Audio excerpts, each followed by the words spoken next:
Hey, Matt. Hello. Hey, both of you. Oh, wow, you're all dressed up with a tie and everything tonight, Matt. You got to get the Grinch out. Oh, dude, is that one of those with the battery in it where you push the buttons and it blinks? No, it's funny because back on a school board day, in my school board days, of course, we had Dr. Seuss days and things like that, and we used to go as board members. We used to read to the kids and things like that, and so it was just part of the attire when we got into the holiday season and so forth. And so I try and remember to pull it out every Christmas. Cool. Oh, I should have thought ahead for something like that, but oh well. As your fashion advisor, I'll withhold comment. Oh, dear. Withheld comment, appreciate it. Oh, look, there's Vic. Look at you, Vic. Oh, no. Oh, that's lovely. I love it. No wonder cops make fun of firefighters. It's like a layup, man. Oh, dear. Well, the best I could do was a view. This is the Des Moines Marina at night from the Christmas ship last year. Oh, that's a beautiful shot. Yeah. Isn't that cool? Yeah. I can't believe Chief Thomas isn't on the call yet. With something to say about Vic. There he is. Yeah. What are you doing, Vic? Thomas. He's on the call. I think he's looking for, is he still decorating? Yeah, he's looking for the words to say right now. I love my firefighter brothers and sisters. That's very politically correct. You look like the Statue of Liberty. Yeah, he does. Not really. Yeah, hold your hand up with a lighter like this. Not really. Well, like the crown part. So Bonnie, I'll just explain to the council real quick. We do not have tech support on site. So if we start to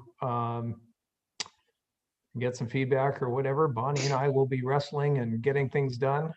Bonnie, when you're gonna do whatever you need to do, remind me to click my mute so we can try and stay out of terminal echo land.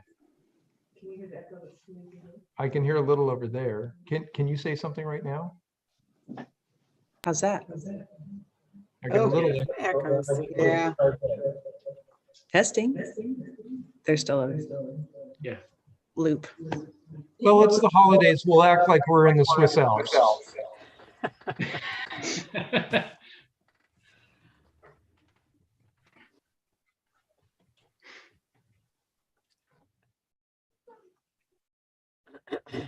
I'm gonna blame it on that famous Christmas film Gremlins. And it's not a famous Christmas film, I know that. Okay, we're about ready. Do we have everybody?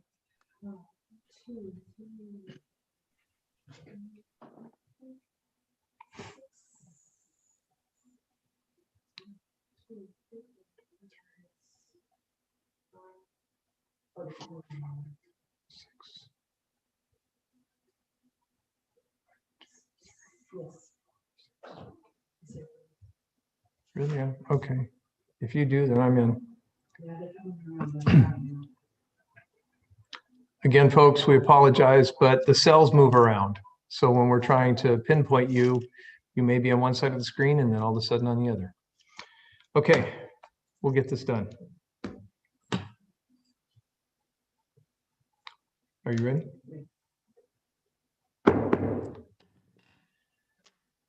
I'd like to call the December 3rd, 2020 regular Des Moines City Council meeting to order. And would like to invite Councilmember Harris to please lead us in the Pledge of Allegiance. Mr. Harris, you are currently on mute. Okay, there you go.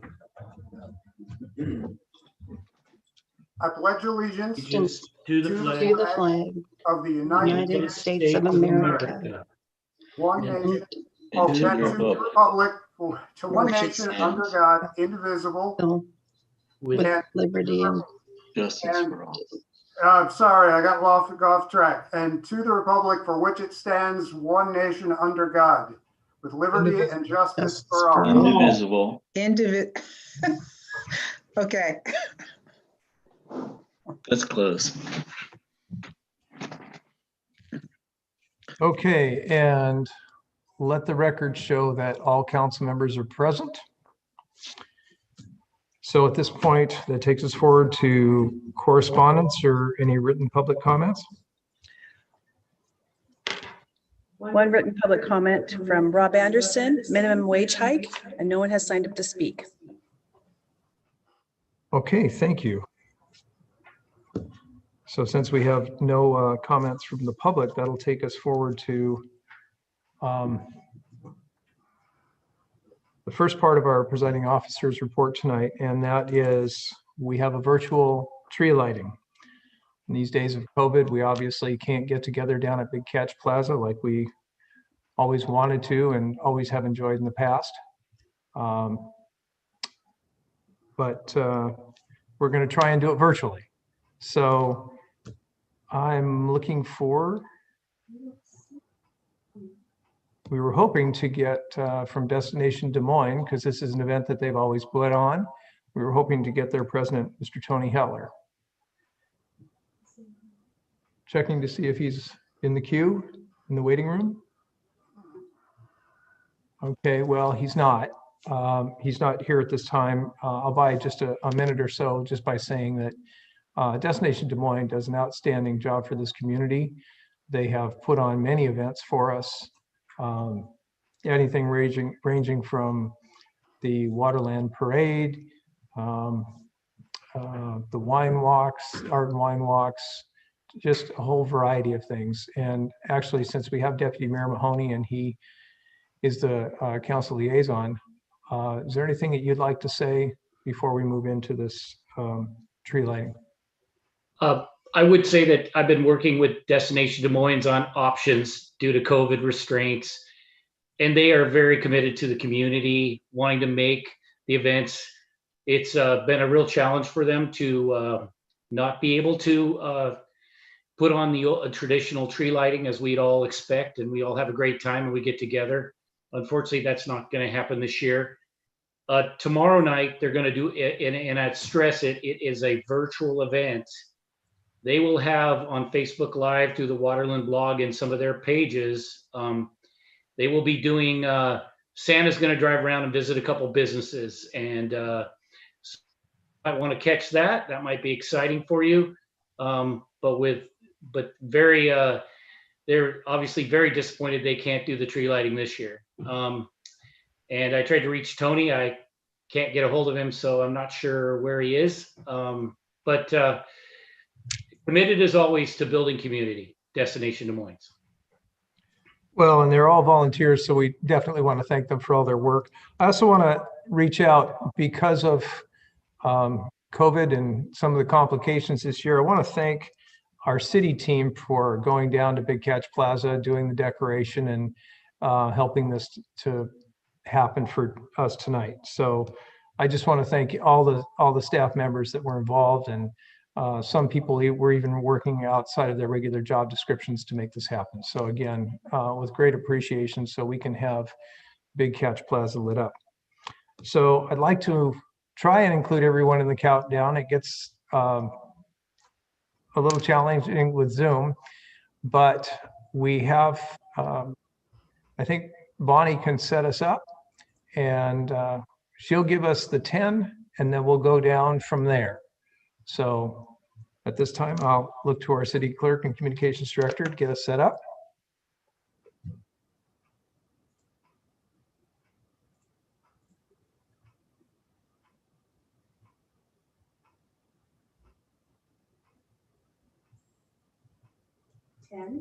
Nine, eight, 8, 7, 6, 6, 5, 4, 4, 3, 2, 2, 1. Merry Christmas. Yeah. Nice. You know, with the exception of the past few years, that's kind of how it's always worked out. Anyway, Nice. So the holiday season has started for Des Moines. You know, I really want to say, I want to let this be the beginning of the holidays. I want to encourage our community to join in, and, you know, if you're so motivated, please decorate the outside of your home. So that's the one place where people can stay safe, drive in their, you know, be in their cars and drive around and look at all the neat lights and so forth. So I you know, there's the phrase, let's light up Des Moines and make it a place that everybody, you know, talks about. And with that, we have our fire chief and former deputy mayor and council member, Vic Pennington, with us. And he wants to talk about a little bit about Santa Claus. Yeah, thank you, Mayor and Council, City Manager. The fire district, you know, we really appreciate, you know, what our local communities have done and for the outreach, and we felt we wanted to do something to also help with some of our folks, and we know a lot of people are struggling at this time, and so we're partnering with our local cities, and we're going to have Santa on one of our fire engines, and we're going to go around through the neighborhoods, and we're going to, we're partnering with the city. They're going to have a vehicle, and we're going to collect food for our local food bank. And so we'll be in Des Moines on Saturday, December 5th, and we'll be going up through in through town and up through the North Hill area between 2 and 6 p.m. And that will be on December 5th. And then on December 7th, we'll be in the Woodmont area in the south end of Des Moines between 4 and 8 p.m. And so we don't want people to gather and cluster, but we certainly want you to be able to look and see Santa. If our fellow citizens can help the others, and they want to donate some food, put it in a plastic bag, and we'll have somebody that can pick it up, and, you know, we'll make sure you have your mask on, and we'll do it safely, and we'll put it into a city vehicle, and then we'll deliver that food to the food bank, so that we hope that some other folks can also have a little bit better holiday time. So anyway, again, this is all posted on the city, I think Facebook. We've got it on Nextdoor. We've got it on several websites, the fire department website. So I appreciate the partnership that we have with the city, and that's really about it, Mayor. That's kind of a cool thing. I will add, on a follow-up to our last meeting, that our Board of Commissioners also agreed to have me sign the ILA that the City Council graciously passed at your last meeting. So thank you for that. And with that, have a good evening. If I see you around, I see you around. Hopefully we'll see you out on the 5th or the 7th, and have a great meeting, and talk to you later. Thanks for being here. It's You're great welcome. to see you. Thank you. See you. Mayor, Yes. just so you know, Tony just reached out to me. Unfortunately, he was in a business meeting that came up and could not attend, but he wanted to wish his best for our holidays and the cities. Please thank him for us. Okay, and now that takes us to the administration report, and we will turn the Zoom over to our city manager, Michael Mathias. Thank you, Mayor. We have 2 items tonight that we want to go through, but I wanted to add a third and ask Chief Thomas to talk a little about an operation involving police that occurred today. And I think that you'll hear a very positive report, which is always a pleasure if it involves our first responders. So, Chief? Yes, thank you. Our officers were dispatched this morning to a domestic violence situation up off of 24th Avenue at an apartment complex where a person had broken into a house, and the female half was not home, but he broke out several windows and forced his way into the house and armed himself with a handgun. And it turned into about a 4-hour standoff. where we worked to open negotiations, engage in de-escalation. We called in the Valley SWAT team. On-duty SWAT officers responded to assist us to be as safe as we possibly could. We took our time. Nobody wanted this situation to turn into a deadly force type situation. Even though our officers were close enough that at one point after the suspect had threatened us a couple times that he was going to shoot us, we could hear him actually racking the firearm and putting rounds into the chamber. So the amount of restraint by our staff, the coordination with additional law enforcement agencies brought this situation to a successful conclusion, a resolution. The suspect was ultimately taken into custody. There were no injuries, and the situation was resolved. In fact, our detectives are still on scene processing the search warrant. So we utilized our department drone program, and so although it was a long drawn out situation, the suspect was safely taken into custody. The victim was safe. She's not injured. And I would consider it a very successful operation. Thank you for that update, Chief Thomas. Another outstanding job by our police agency.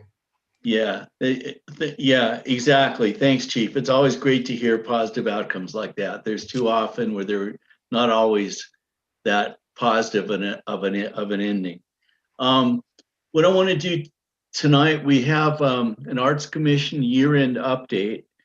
And in doing that, I just want to say a few words about our Arts Commission and about art generally in the city. Seems the people that get involved in the Arts Commission are very passionate, and they love art, and they love to participate, and they love to try to enhance sort of the cultural and artistic aesthetic appearance of the city. And I just want to mention that art addresses probably the two most important aspects that our city is striving to achieve. And one is quality of life, because it enhances quality of life by having art available and having that be a part of our culture. And it also enhances economic development as it draws people and it becomes more of a destination and more of a reason to come to Des Moines. So all of that's really good stuff. And I want to mention a few people before we start. Both Eduardo and Nick on the Arts Commission are committed participants. And I use committed in the best sense of the word.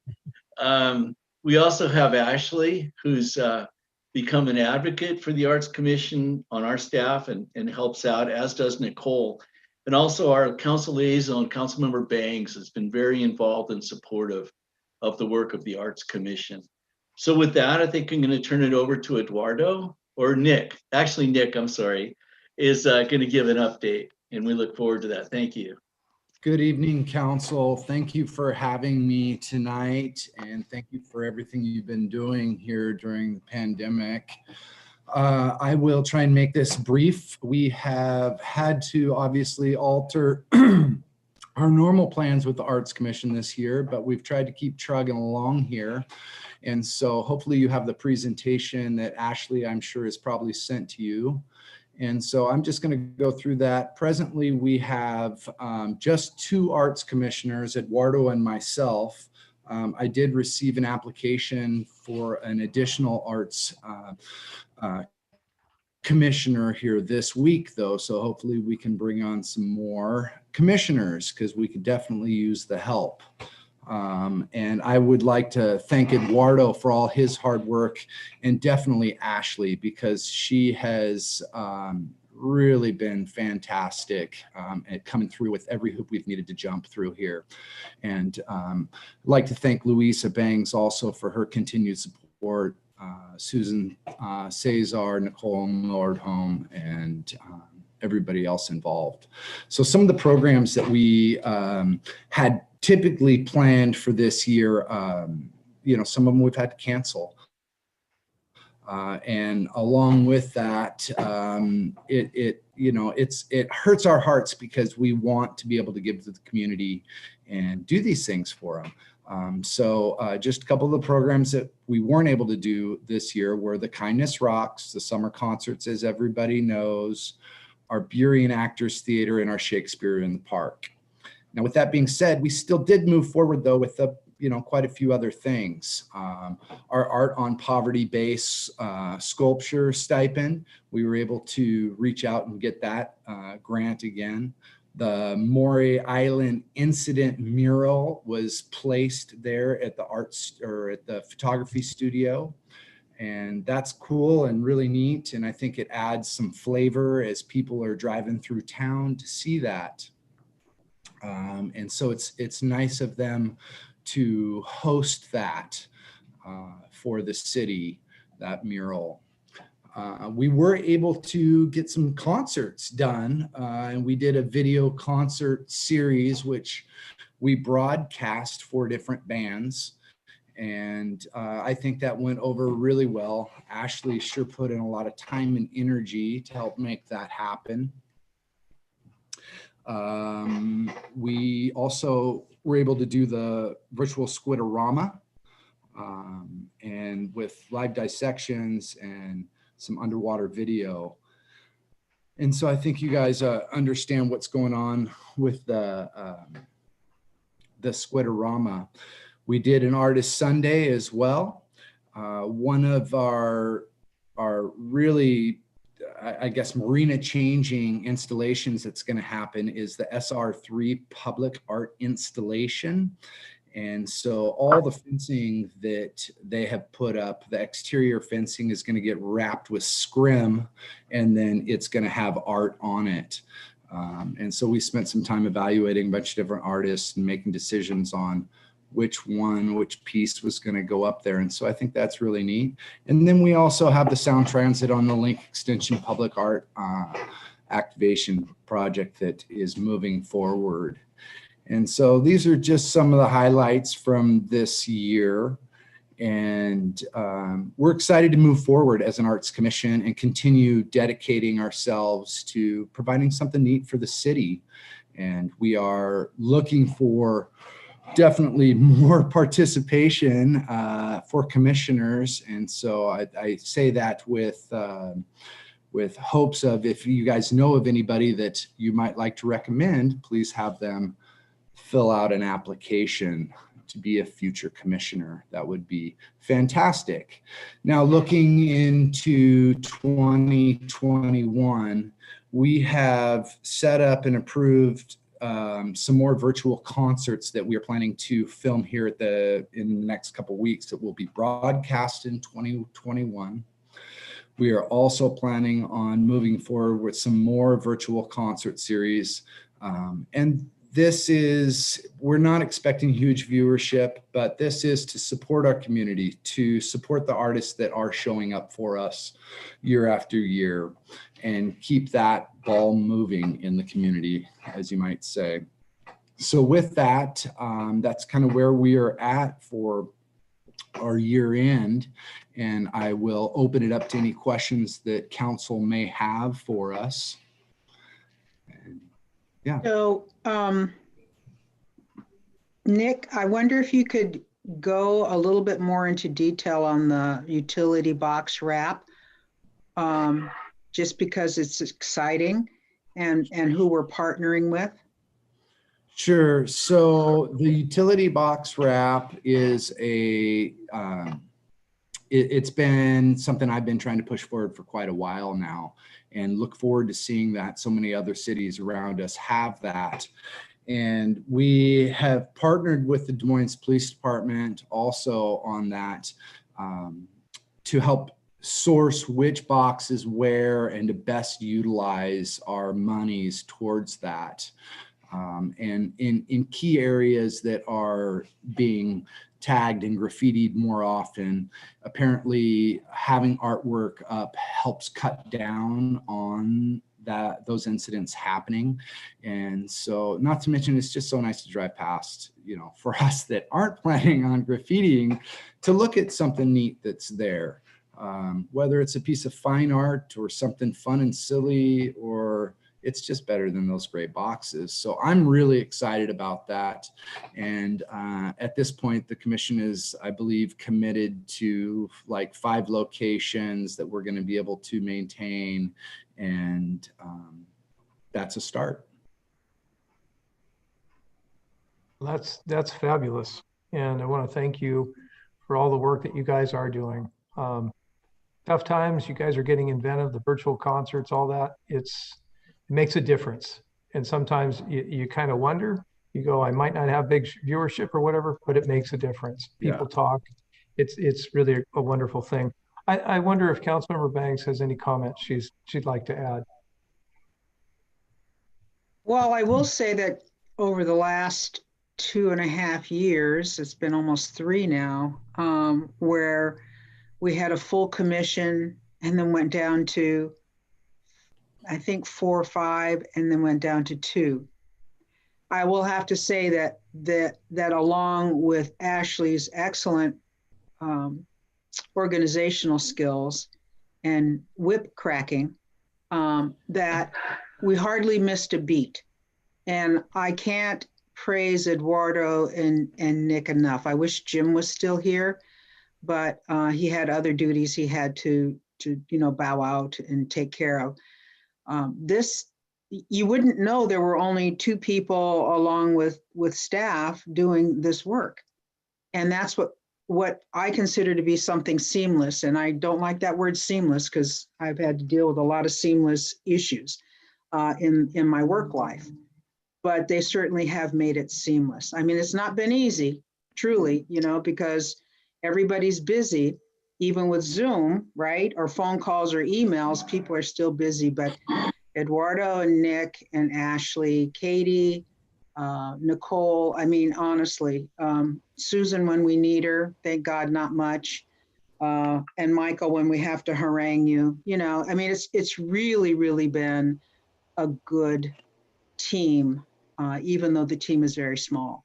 So I just want to thank everyone for all the work. And it's not easy, even with Zoom, right? So keep going. Looking forward to working, hand in hand with the chief's, staff on this utility wrap. I think that'll be exciting. I've seen it in other cities and it really looks good. So looking good is what we want to do, right? We want to make our city look a little bit better. And thank you all very much. I can't be prouder. Thank you. Thank you, Council, for your continued support. I think we have a question from Councilmember Harris. Well, just thank you very much, Nicholas. Just 2 quick comments. First of all, the Squidorama was great. It was disgusting and gross and in the best possible way. And, the kids I had that watched it, they loved it. And I just have 2 suggestions. I know you're, shorthanded now, but any kind of tie-ins you can do with water stuff, the mast and the marina. I want to see us promote ourselves as being this, water-based community. And the other thing is just, it would be nice if somehow we could at some point tie in with the Historical Society. We have such a great history here, and it would just be wonderful if there was some way to put that into public art in some fashion. That's it. Thanks again. And let's see, I see Deputy Mayor Mahoney. I'll let Michael go first, and then I just have comments. Thank you. I just want to mention, I think something Louisa said is really true. When you see how much, and I've seen Nick in action, and he gets a lot done, and it's really cool. But I think one of the things about the Arts Commission I appreciate was when COVID first hit and we didn't know to what degree we were going to be dealing with financial challenges and everything else. The Arts Commission voluntarily returned a portion of the money that we anticipated giving them this year in order to help the city. And so I think that's in terms of being part of a team and caring and having a mutual positive opportunities occur is really to their credit, and we really thank them for that. Deputy Mayor Mahoney? I have to agree with Councilmember Harris. I thought the Squidorama was awesome. I was really bummed this year that due to COVID, I wasn't able to be there to release the squid as I was last year. The second is a big thank you for the Maury Island incident mural. I think it's exciting.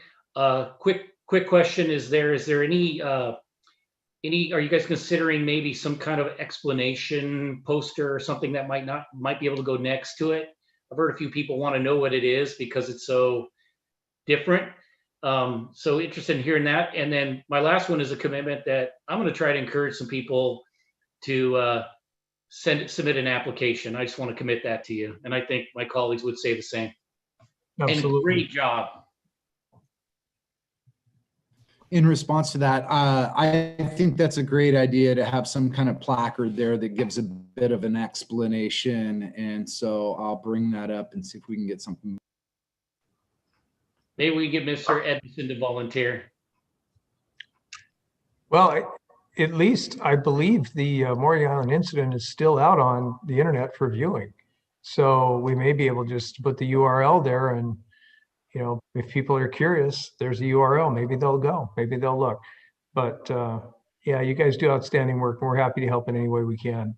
And I too am working very hard to get you guys some more commissioners. Do I see Tracy's hand? Mm-hmm. Councilor Bruxton. So in regard to putting up a placard, I know that historically, pun intended, big cities put these placards around to tell stories, storytelling, but there's more and more of a movement to just put these what do they call QRC codes, where that's the only thing that you put up there, and then people just scan it and you get the whole story. Plus you can on your phone, and then you can even add links to other things on your phone so much more easily than you can on a placard. Color pictures that don't fade in the sun, things like that. So just I think that's a great idea and kind of the up and coming tech for telling the city story. Mayor, if I might add just a quick note. Seattle Southside Regional Tourism Authority is creating a program called Seattle Southside Scene, where they are taking art, history, and location and creating videos with information about those locations. The first one they'll be doing for the city of Des Moines is Big Catch Plaza. And they gave us a brief presentation at our last meeting. And I know that when we spoke, the Maury Island incident mural was on the list of one of the locations that they wanted to create a video for in the future. So that can also be a great opportunity. And I'm hoping to create some sort of GL codes for all of the sculptures and installations in the city to do some sort of wayfinding as a part of future programming, and to definitely draw people to the city. And the GL codes has been an idea that has been tossed around a few times. So it's a great idea. Thank you. Well, And that's why Ashley rocks. sounds like the whole art commission rocks. You guys already have a line on these ideas. So I think rather than going through a discussion around suggestions, I think we'll turn the Zoom back over to City Manager Matthias. But I just want to thank you again.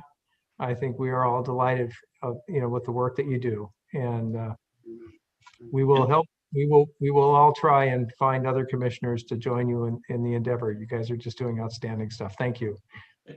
And I think I'm just going to add one thing. I think that as a city, we're inclusive. And whatever we do with technology, I want to assure, and I know all of you do, that we respect the digital divide. We respect that there are people that don't have access to technology or to how to use it. And so I would just encourage that we do, multimedia representation where maybe it's done on a physical board and it's also done on a URL or whatever, or an app, all of that. But to make sure that however we proceed around this, that it's inclusive of everyone in the city. So just a thought. And with that, thank you very much, Nick. Appreciate your report and all your efforts. And we'd like to move on here. This is the last item I have on the admin report tonight, but it's a brief update from Anthony Hempstead, our legislative advocate, who sent around we sent you two files. One identifying projects that we're concerned with and want to hopefully get support from the legislature.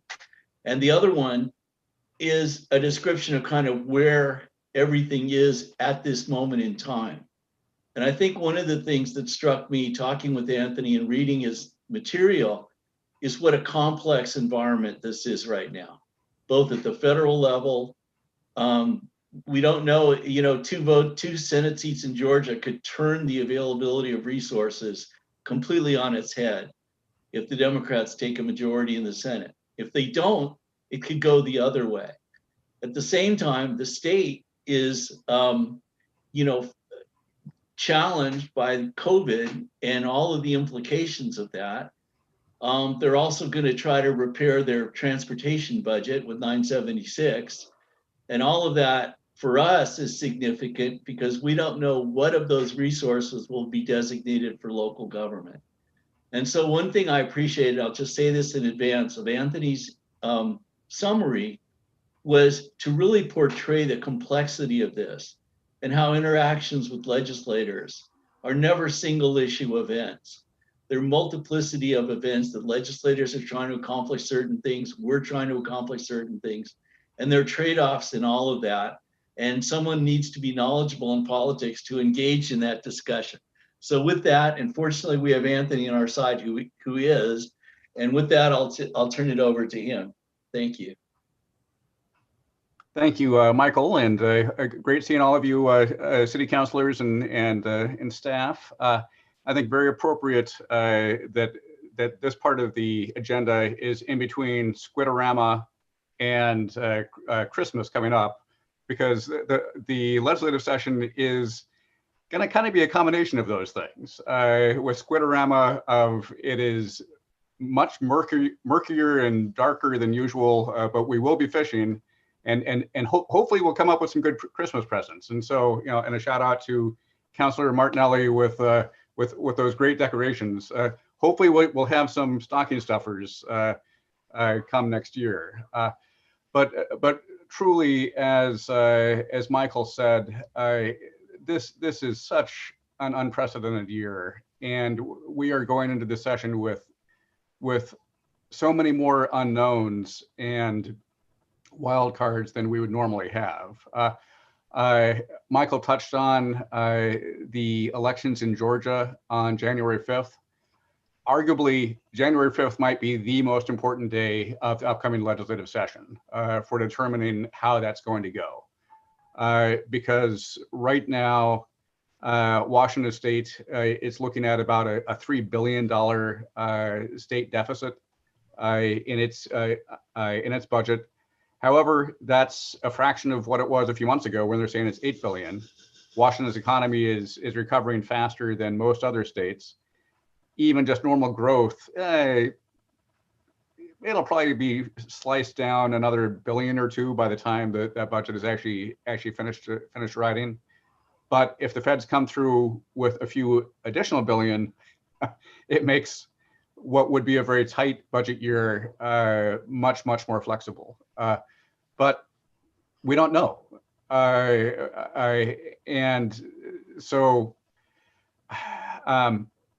what we are suggesting more than anything is that we go forth with a list of projects we are looking for in case money becomes available. If it's a billion or $2 or $3 billion deficit, it's going to be very difficult to get funding for our projects, if not impossible. If suddenly the feds do come through or the economy recovers faster than is currently expected, it could be a wonderful opportunity to pick up funding for several projects. Also, your Public Works Department is working on coming up with estimates of the funding that we do need for several of these projects. So when we come back in early January, we will have some figures to append to these projects on the bulkhead phase 1 and phase 2, what the study comes back for on what we would need for the Redondo Fishing Pier and the capital improvements around Redondo. Also the Barnes Creek South trail segment, and some potential numbers on particulate matter and air quality monitoring as well. So hopefully in January, we'll have some numbers. Also, your meeting on the 7th is a couple days after the 5th. Hopefully we'll actually know what the election results are by the 7th. And so we'll at least have a better feel for how things might go forward. It is going to be a very strange session. Currently, it's looking to be all virtual. Likely they will meet for one day in person at St. Martin's University Stadium or Pavilion, so they can socially distance. They'll pass some rules, and then they're going to be back in their districts. So it will be fewer bills than usual. Everyone is just kind of figuring out how this is going to work. It's just highly unusual. But with all of that, I think the things that the city is looking for are reasonable, and this will be an unusual, but hopefully still a good session. We will talk more in January, but of course, happy to take questions or have a further discussion at this point as well. And Mayor, if I may, just to follow up, what we anticipate is coming back to council in January with some type of finalized version of a legislative agenda. And I think this year, because of the complexity Anthony described, because of COVID, resources, so forth, and not really knowing what we're dealing with, this has been delayed. I would anticipate in the future, as things somewhat normalize, that we could do this at an earlier point in the year. But this year, we were not able to do that. Thanks, Anthony. Any questions, comments, anyone? I have, let's see, do I see a hand? Yes, Councilmember Buxton. Thank you. Well, I just wanted to comment. Thank you for that, Michael, because that was something that I wanted to ask about. I realize that this is a very strange year, and I do also realize that there's differences between short sessions and long sessions and how much time we have to bring our issues to our legislators before the session begins. So how important is it that we have actual numbers when we do present our priorities to our legislators? That might help sometime if Anthony has a freedom to present numbers later on or has a little latitude. Is it possible to present our needs and desires early without numbers? What kind of difference does that make, I guess, is my question.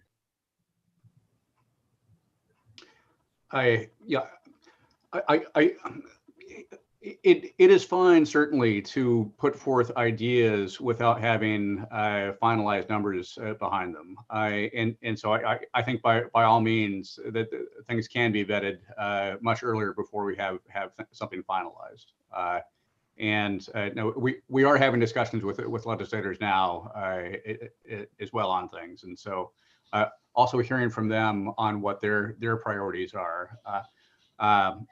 Mia Gregerson, for instance, is putting forth a broadband proposal that we're getting some details on, and that and some other things might be added to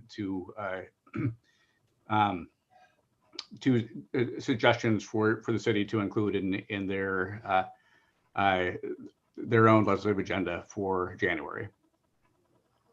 Oh, thank you. Thank you, Anthony. And thank you, Michael. Appreciate it. The Councilmember Harris. Thank you, Anthony. Is there any mechanical difference in the scheduling between budget provisos and actual legislation? Or do they both follow the same kind of calendar?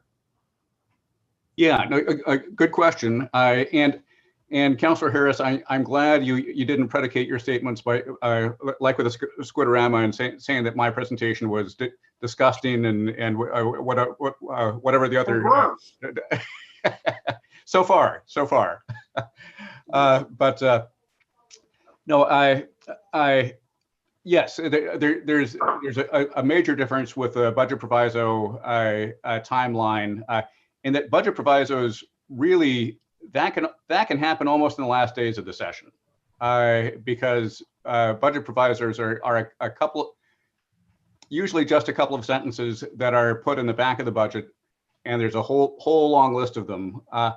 And usually those are worked out in the final negotiations on budgets. And so they don't need hearings. It isn't like a normal, it isn't a freestanding piece of legislation.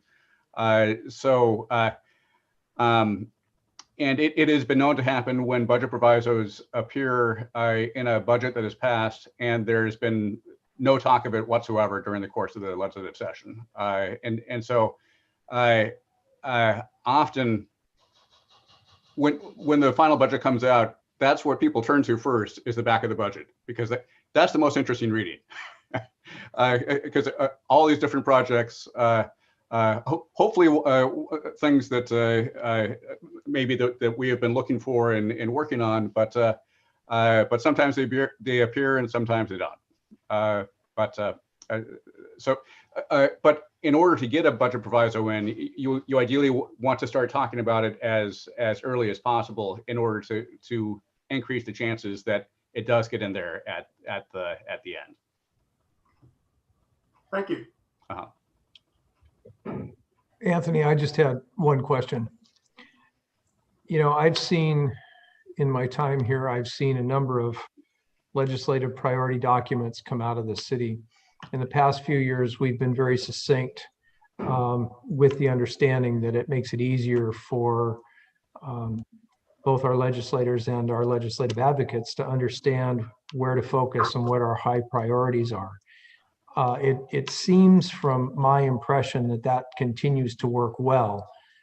And when I say what I've seen before, we could probably dig up one of the old ones, but it's usually about 6-8 pages of, 11-point font of just covering all sorts of things. And we've even had legislators say to us, so what's important to you?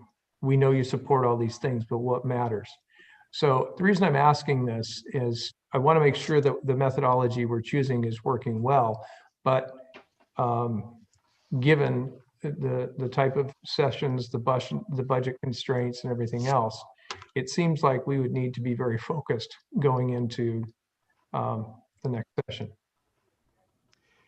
Yes, no, I entirely agree, Mayor Pena, and certain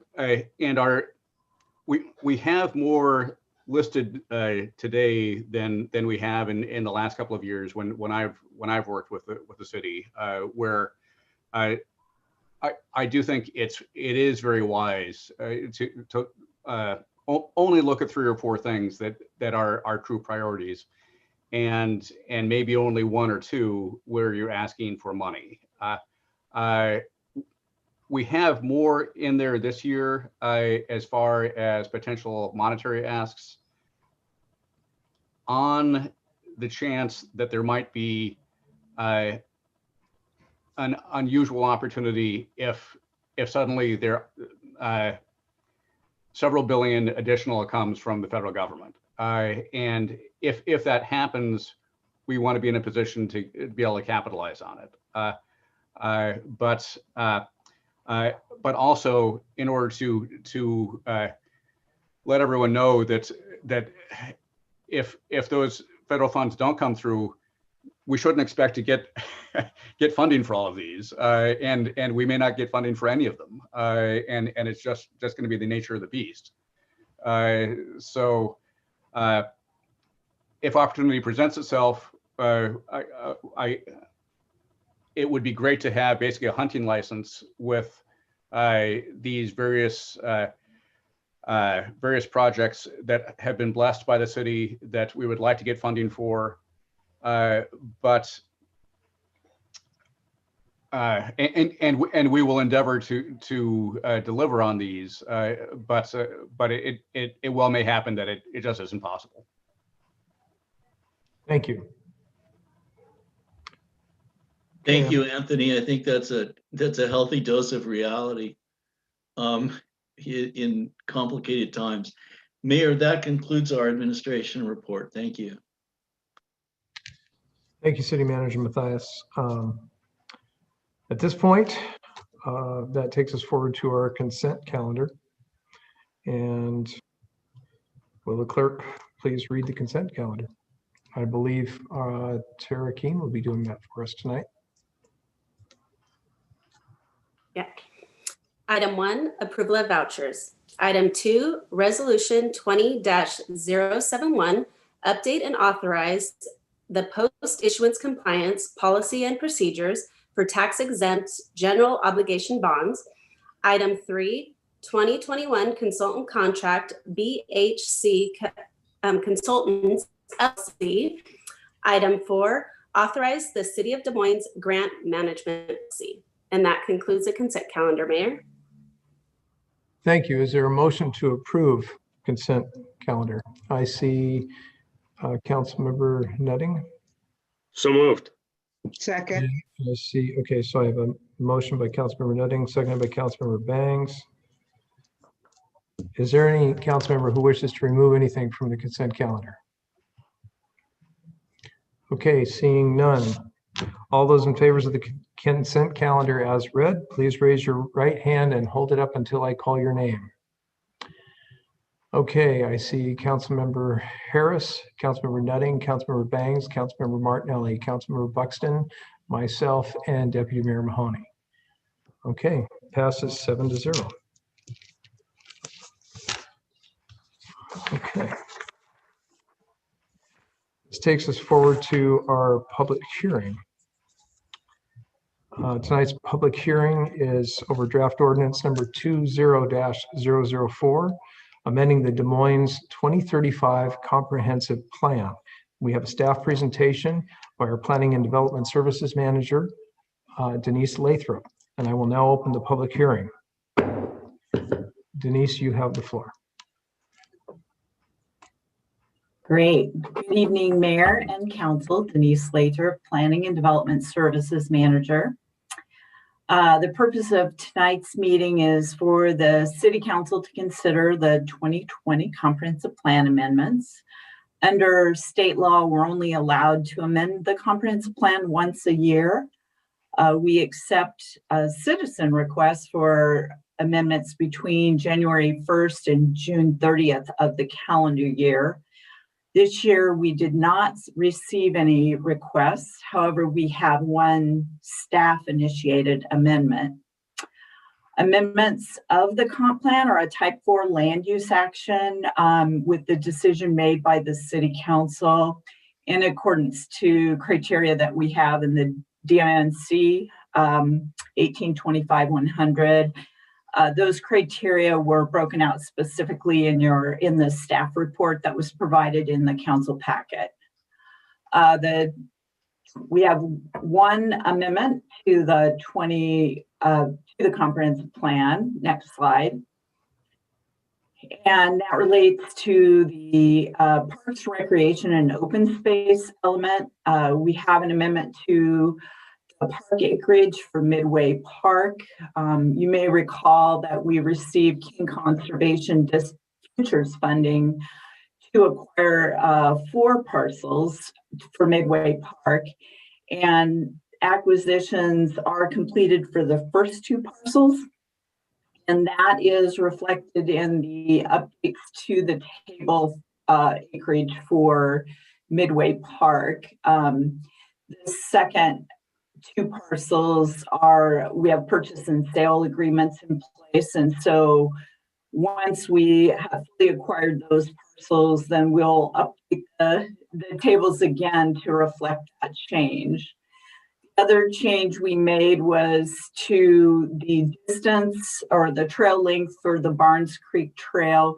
You may recall in 2018, we received funding for the right-of-way acquisition for that part, or for the Barnes Creek Trail. So with that concludes my presentation, and I have motions on the table for council to consider. Thank you. Okay, at this point, before I recognize Councilmember Nutting, who had his hand up, it's now time for public comment. Has anyone signed up? Okay, no one has signed up for public comment. So at this point, I will ask council members if they have any questions, and this is a question portion only. I see Councilmember Harris. So thank you, Denise. I guess I have 3 questions, which might sound like pretty bush league. But first of all, why are you giving this presentation as opposed to Susan? I'm just trying to understand the mechanics of who does what in that instance. I've been handling all the comprehensive planning for this city for many years. And so it's just one of the bodies of work that Planning and Development Services does under Susan's overall direction. Okay. So just because when this has been spoken of before, it's been Susan giving the talk, that's all. Second, the other mechanical thing is, can you give me an example? Has any citizen brought forth a change to the comp plan in recent memory? Or is that a pretty unusual situation? I believe it was last year or the year before, we had a site-specific rezone that I believe required a comp plan amendment and a rezone. Mm-hmm. And so that's typically what happens, but those tend to have to be more area wide. Okay. And last, so the 4 properties that the city is buying, the intention was always to expand the park, correct? Correct. Okay. There was never any thought given to maybe turning that into some other, nicer form of housing. I'm not trying to, not to put too fine a point on it, but, there's a shortage of housing in that area. And, you could have put up something nicer. That's all. So Denise, can I jump in on that one? Oh, sure. Councilmember Harris. So the funding that we are using to acquire the parcels and the acquisitions are fully funded is from the Conservation Futures Program, which is for open space, and it could not be used for housing in that case. Okay, thank you. Okay, I believe I see Councilmember Martinelli. Did Councilmember Nutting, were you waiting until after we closed the hearing? Okay, Councilmember Martinelli, please. Thank you, Mayor. I apologize if this was touched on and I missed it, but why exactly are we being asked to suspend the rules in the first motion rather than following the standard procedure?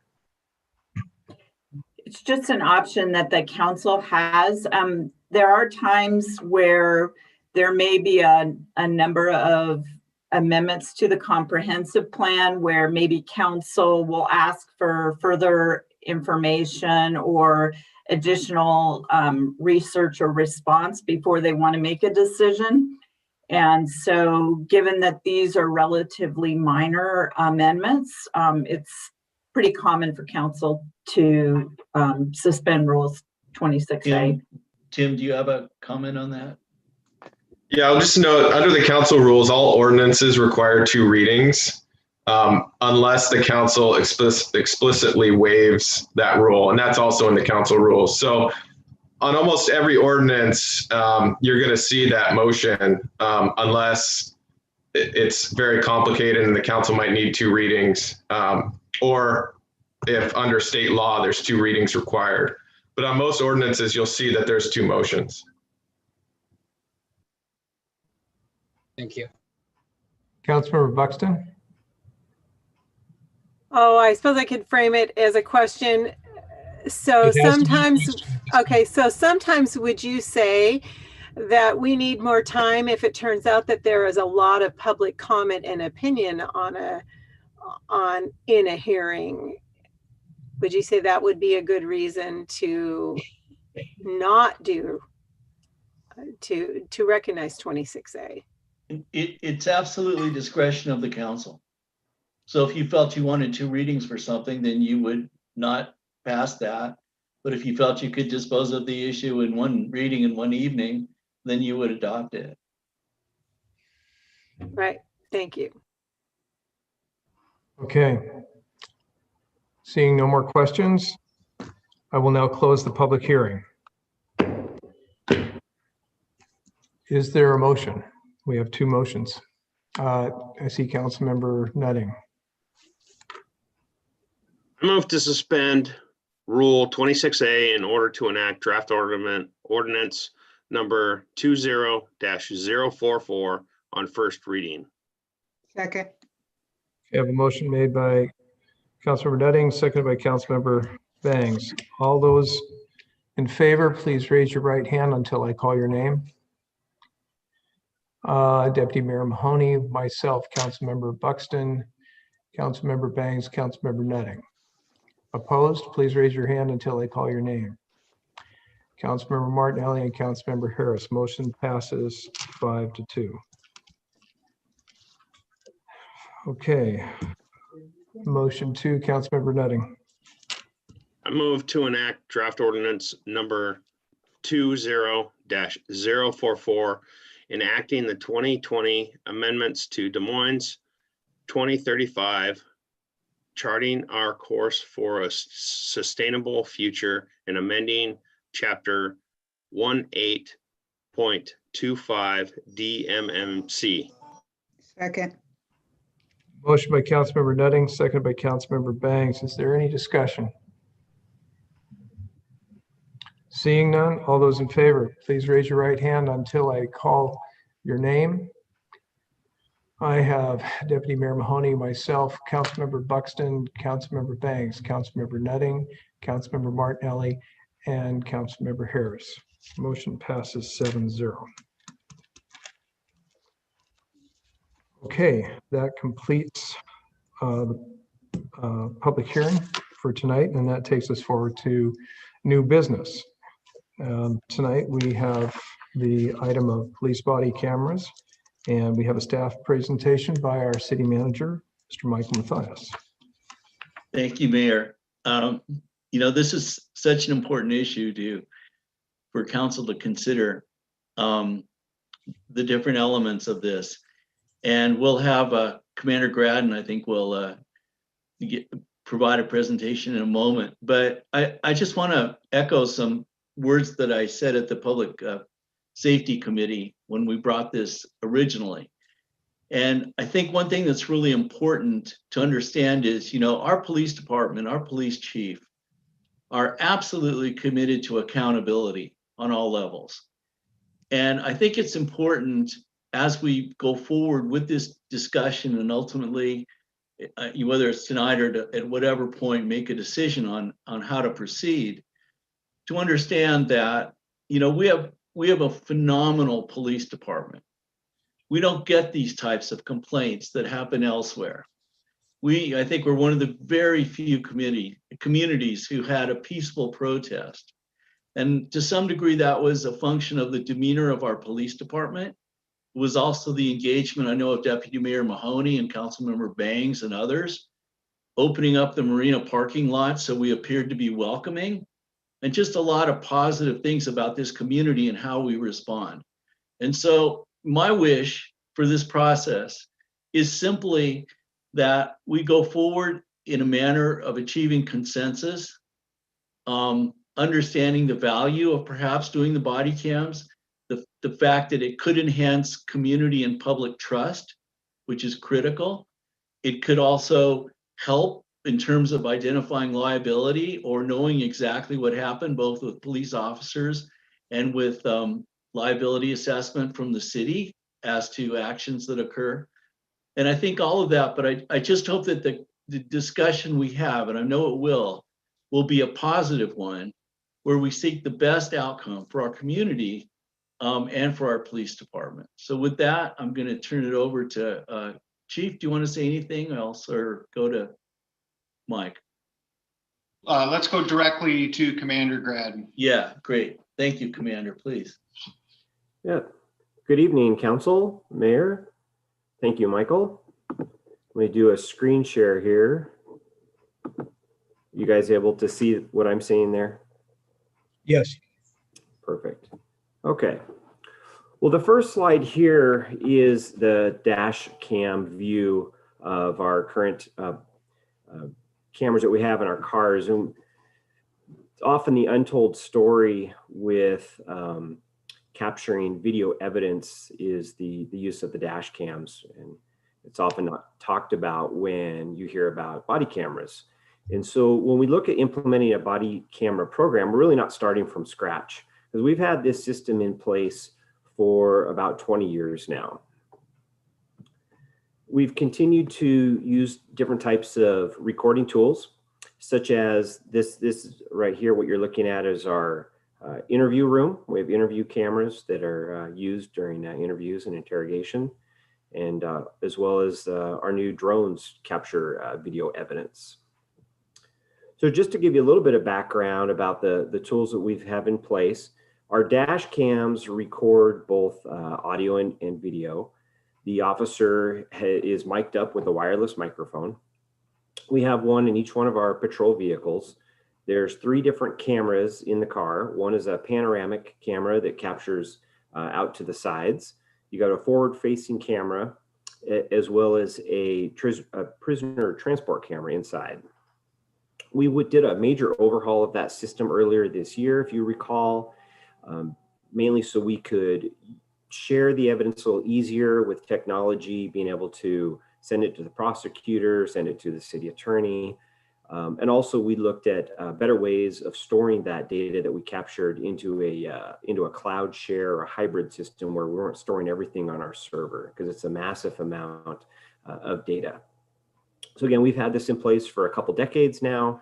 This isn't new stuff for us. We have a policy in place. We have ongoing training, supervisors review, and public disclosure requests, and the use of redaction software, and protecting victims' rights, citizens that are witnesses, and addresses and stuff like that. So this is something we're a little familiar with, but certainly body cameras bring a little different dimension and I'll get into that a little bit, but I'll be referring back to the use of our dash cams a bit through this presentation.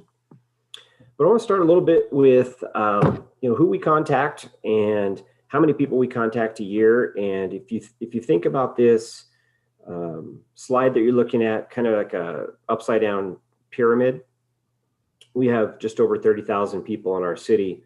But each year in the middle there in 2019, we had over 25,000 interactions with our community. And on the column on the left is 2020. COVID has skewed our data a little bit with the amount of contacts we have. It's a very unusual year, obviously. So requests for service, including 911 calls, we get over 20,000, anywhere between 19 to 20,000 calls per year. Our traffic stops, we have anywhere between 4,000 and 5,000 traffic stops a year. We make around 1,000 arrests per year.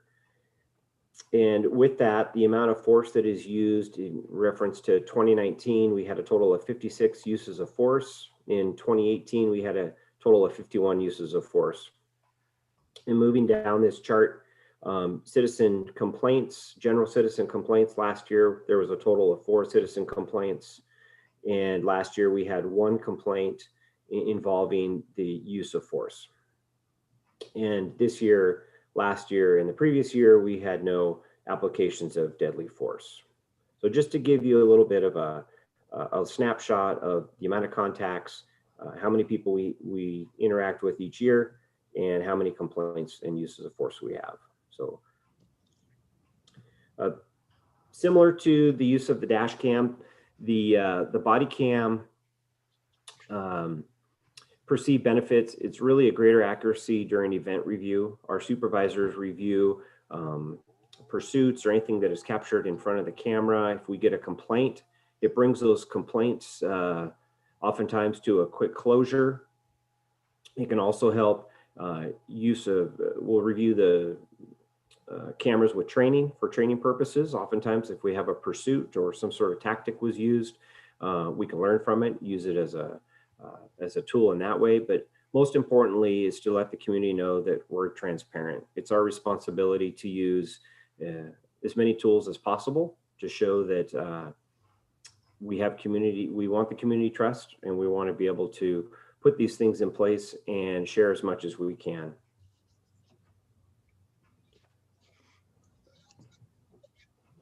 One thing that we have learned over the years is the amount of interest of police video. Year to date so far, we have had a total of 150 requests from the public for video camera usage. So we often get called and asked if we have body cams or dash cams. Last year, we had a total of 131. So there's a great interest in viewing video footage. And oftentimes those are coming from news sources, from students, it's coming from the defense attorneys, prosecuting attorneys, and individuals. So it's very difficult to capture how much staff time is used in providing that information, but the fact that redaction is needed takes a tremendous amount of time. So for example, if a video captures a juvenile or somebody in a medical facility, or if it happens to capture an address or personal information, all of that data has to be redacted and removed and blurred out of the video that is released to the requesting person. When we started looking at the body cameras, we found that really there's 3 general areas of cost. One is the initial hardware. So the body camera itself, and I'll get into some estimates we got from 4 different vendors. But it's that initial hardware purchase of the camera itself, and the wiring and the charging ports and everything that goes with it. And then the software, and the software includes your licensing, your ongoing warranty, and that storage. And with our dash cams, we went with the hybrid storage, so we can store stuff both on our server and then in the cloud. And then lastly, the other cost, which is extremely expensive, is that ongoing staff time and for the records request that it's really difficult to quantify. So it's very, very important to consider the ongoing financial obligation, one of which is that cloud storage. I'll get into the costs from each one of the vendors and what that looks like. Another major consideration is the system failure and maintenance. They're not fail-safe. We have learned with our microphones that we carry, they do get damaged. They are water resistant, but not waterproof. But our officers are out in the elements in the Pacific Northwest. So some key things to look for is a system that's durable, that has a long battery life. Our officers work long shifts. They work 12-hour shifts, and oftentimes they need to swap out their microphone, which would be the same case with a body camera. And the other thing is the community expectation. The body camera doesn't capture a video such as the dash cam would. It's not a major motion picture. The body camera oftentimes can get blocked by the officer's movement. It's not stationary like the dash cam is. And so I'm hoping when we can circle back to council after we demo some of these body cameras, we can show you what the footage difference is between our dash cam and the body cam. And then lastly, that consideration is that public disclosure piece. And we are held to ensuring that we do not release privacy issues. And that's one thing that we don't deal with on that large of a level with our dash cams, because most of the footage that's recorded is in areas such as a street or a roadway where there isn't necessarily an expectation of privacy, where now a body camera may be worn into somebody's residence or into maybe even Wesley Care Center or someplace where we would want to make sure that we protect people's privacy. What you're looking at here is just a breakdown of the 4 of the different vendors that we went out to start to capture some of the general costs. I've highlighted here in yellow is the WatchGuard camera. That is the dash cameras that we have. In general, you're looking at around $1,000 per camera. And this estimate is based on a total of 30 cameras. We would be looking to outfit everybody in the patrol division. So we have 4 different teams, a sergeant on each team, and 4 officers. And you would need some cameras that are backup cameras if one were to go down. If we ran into some issues, or if we had some extra people working patrol, if we had to have some detectives come out or somebody else work patrol, we'd want a surplus of cameras. So basically, WatchGuard initial startup outlay would be around $45,000. The software, the annual investment, this is the storage. And the storage for WatchGuard in particular is $16,695. And that's going to be an ongoing annual cost for that storage. What's most attractive about the WatchGuard system in particular, it's the only one of the systems that we looked at that's compatible with our current software system, which is the evidence library.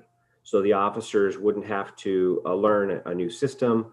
We wouldn't have to wear 2 different items. They wouldn't have to wear a microphone and a camera. The cameras and microphone are all integrated, and it's also integrated into the dash cam system. And so when you go to view the video, you could toggle back and forth from the body camera to the dash cam when viewing an incident. And you can also do an overlay and look at multiple officers' interactions with the public all at once. So the WatchGuard system was the only system that had that. It's familiar to us. There'd be less training. This is certainly a very much an IT function. They're very attracted to WatchGuard because they also offer the hybrid storage system, where Axon in particular only offers cloud storage. They don't offer a hybrid system. And some of the others, yes, I think we had a question. I do. Can you explain only one issue with a crash recording? What is it? Yeah, absolutely. We had an officer whose vehicle was struck from a suspect vehicle, and during that time, the camera has triggered events which start the camera essentially. So oftentimes that can be the turning on a siren or a light, or there's crash sensors that will activate the camera. In this incident, the camera tried to start up because the vehicle was struck. So there was a triggered event, but at the same time, the officer went to turn on their lights. And what happened was it really just created a glitch in the system, and it didn't capture the video. So that's the only issue that we've had with the WatchGuard system. Oh, I see. Okay, thank you. Yeah. Thank you. Yeah. So it's just really a glitch. I'm sure there's more of a technical term for what happened, but so some real key features that are really specific to us here when looking at the body camera system is really, we want the best in industry battery life. Like I mentioned, our officers work 12-hour shifts. WatchGuard in particular has a camera that has a 12-hour runtime. That means that if you turned it on at the beginning of your shift and ran for 12 hours, the battery wouldn't run dead. So that's a key feature for us to look for. Also, very important for us is how we share those videos. We need to be able to protect that video and be able to share it to people that need to view that video, whether it's a supervisor or the chief or the city attorney. We want to be able to move that video around easily. And again, we also want an integrated system that is compatible with the current storage software that we use, and also a synchronized playback, so we can overlay those videos and really get the best best picture of what occurred. Commander, may I ask a question at this moment? I don't want to interrupt your flow, but just mechanically, what is the connection between the camera and the cloud? Is it like a Bluetooth thing that it goes to the car and then it goes to the car to the cloud, or how does that work? Yeah, that's exactly how it does work. It's all wireless. Every car has internet, wireless internet, and Bluetooth capabilities. And when the officer comes back to the station, it wirelessly downloads to our server. And so once our server has reached a certain level, it is then moved into the cloud. And then that's all done wirelessly. And this is all part of the overhaul that we had done earlier this year, getting a system that does just that. Okay, but just to be clear, this is a cellular kind of a deal. It's Correct. not like, okay. Thank you. Yep. This slide here gives you a little indication of the different cameras that we have. Your forward-facing camera in the car is going to capture anything that's occurring right in front of the vehicle. What the body camera does is captures anything that starts to occur outside that view. So if we end up having an interaction with somebody outside the view of the vehicle, this is the view that you're going to have. And ultimately, if you've gone out and done a ride along with an officer that's done a transport, you can see here, let's see, let me move this picture over. You have your prisoner transport camera, which we currently have. So this gives you an indication of how we would be able to view each one of these with an integrated body cam system.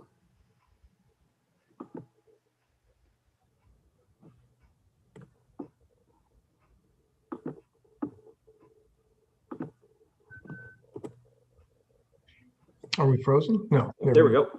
So just toggling back and forth. So our recommendations from our experience with having the dash cams and some of the research we've done is to put a couple of these out into the field and do a beta test. Really, our officers are really the best ones for that, to get their feedback. So put them out for 6 months and have them give us some input on the different cameras and how they work. And we'd like to follow up with council and bring back another presentation and show you some footage.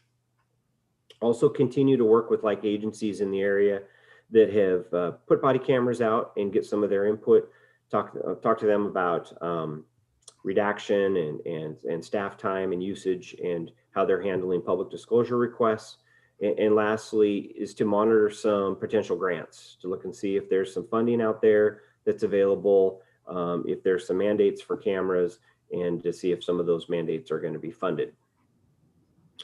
And in moving forward, if we decide to go with an implementation of the plan, it would be the initial purchase of all of the hardware, the cameras, the docking stations. We would put a policy in place, which is a little bit different than the dash camera policy. We do have a draft policy already ready to go. We just need to clean it up a little bit. The initial installation, some of the stuff that needs to be done in the back end with the software, and some training, which would be real specific to privacy issues in particular, and then ultimately deployment of the camera. Okay. Are there some questions? I'm sure there are. Yeah. Well, so I think there are, but what I'd like to do is I think we have to pull this off the screen so I can see who's got their hand up. Okay. There we go. Okay, so I see Councilmember Harris and Councilmember Nutting.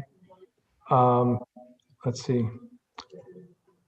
All right, I'm going to start with Councilmember Nutting, and then I'll go to Deputy Mayor Mahoney, and then I'll go to Councilmember Harris. Thank you. Great presentation, Commander Gredden. Thank you. Just a quick question about the battery life. so on most rechargeable things, you start out with a 12-hour life, but then over time, charging everything, how does that work out? And have we looked at, do we have to replace the camera, or is the battery separate?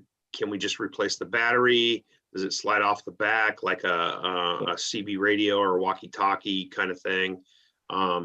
Just something that may not have been thought of. Sure. So the reason I am wearing a uniform shirt today is I actually do have a body camera on me. So I'm going to give you a little bit of a demonstration here. This is the WatchGuard camera. We just got it in the mail just last week. And what's unique about their system is they have a battery that slides off, and officers can carry that with them, have a spare with them, and easily exchange it right in the middle of their shift. So that's a really cool thing that we looked at, and hoping to get out in the field and have the officers give it a try. But that's, to answer your question, that's exactly what we're looking for. Yeah, perfect. Thank you. Sure. Okay, then I will go to Deputy Mayor Mahoney. Thank you, Mayor. Well, I did have quite a few questions about managing data and storage and the cost, because recently I came across King 5 did a video on the dash or the body cameras, and they were featuring Kent. I know their city's 4 times our size, but they said I think the management was $800,000 alone. So I am concerned about the cost. But a couple questions. So with these body cameras, say I'm out of town and my alarm goes off and my contacts my brother, and he comes over and the officer meets him, gets permission to go in the vehicle or go into the premise, keys my number, comes in, they take a tour of the house to see that it was a false alarm and walk out. Are those types of things where they could be requested by the public, where they would be able to see maybe even my alarm press code, as well as my contents of my house? Yeah, the RCW, the law is very specific about what people have access to. So certain things that we can redact out are going to be those addresses, people's faces, police radio traffic that might give somebody's birth date. And so those are the kind of things that our public disclosure folks are going to have to work on. There's certainly a whole field in and of itself. I'm not an expert, but to answer your question, yes, those are things that would have to be taken out of that provided video. And through policy, there's probably nothing we could do? No, the law is real specific, and we cannot charge for staff time. The RCW specifically indicates that we cannot, when there's a request, that we can't charge for the amount of staff time for going through and redacting out each one of those privacy things. But I just want to be clear to make sure, Deputy Mayor Mahoney, they clearly would never have access to your code or the inside privacy of your residence. That would all be redacted out. So that concern is not a founded concern. Okay, that's why I'm asking. Is I read somewhere that it was a potential. That's why I asked the question. Correct. And I just wanted to clarify that out. That's why we would have to hire that person for the redaction.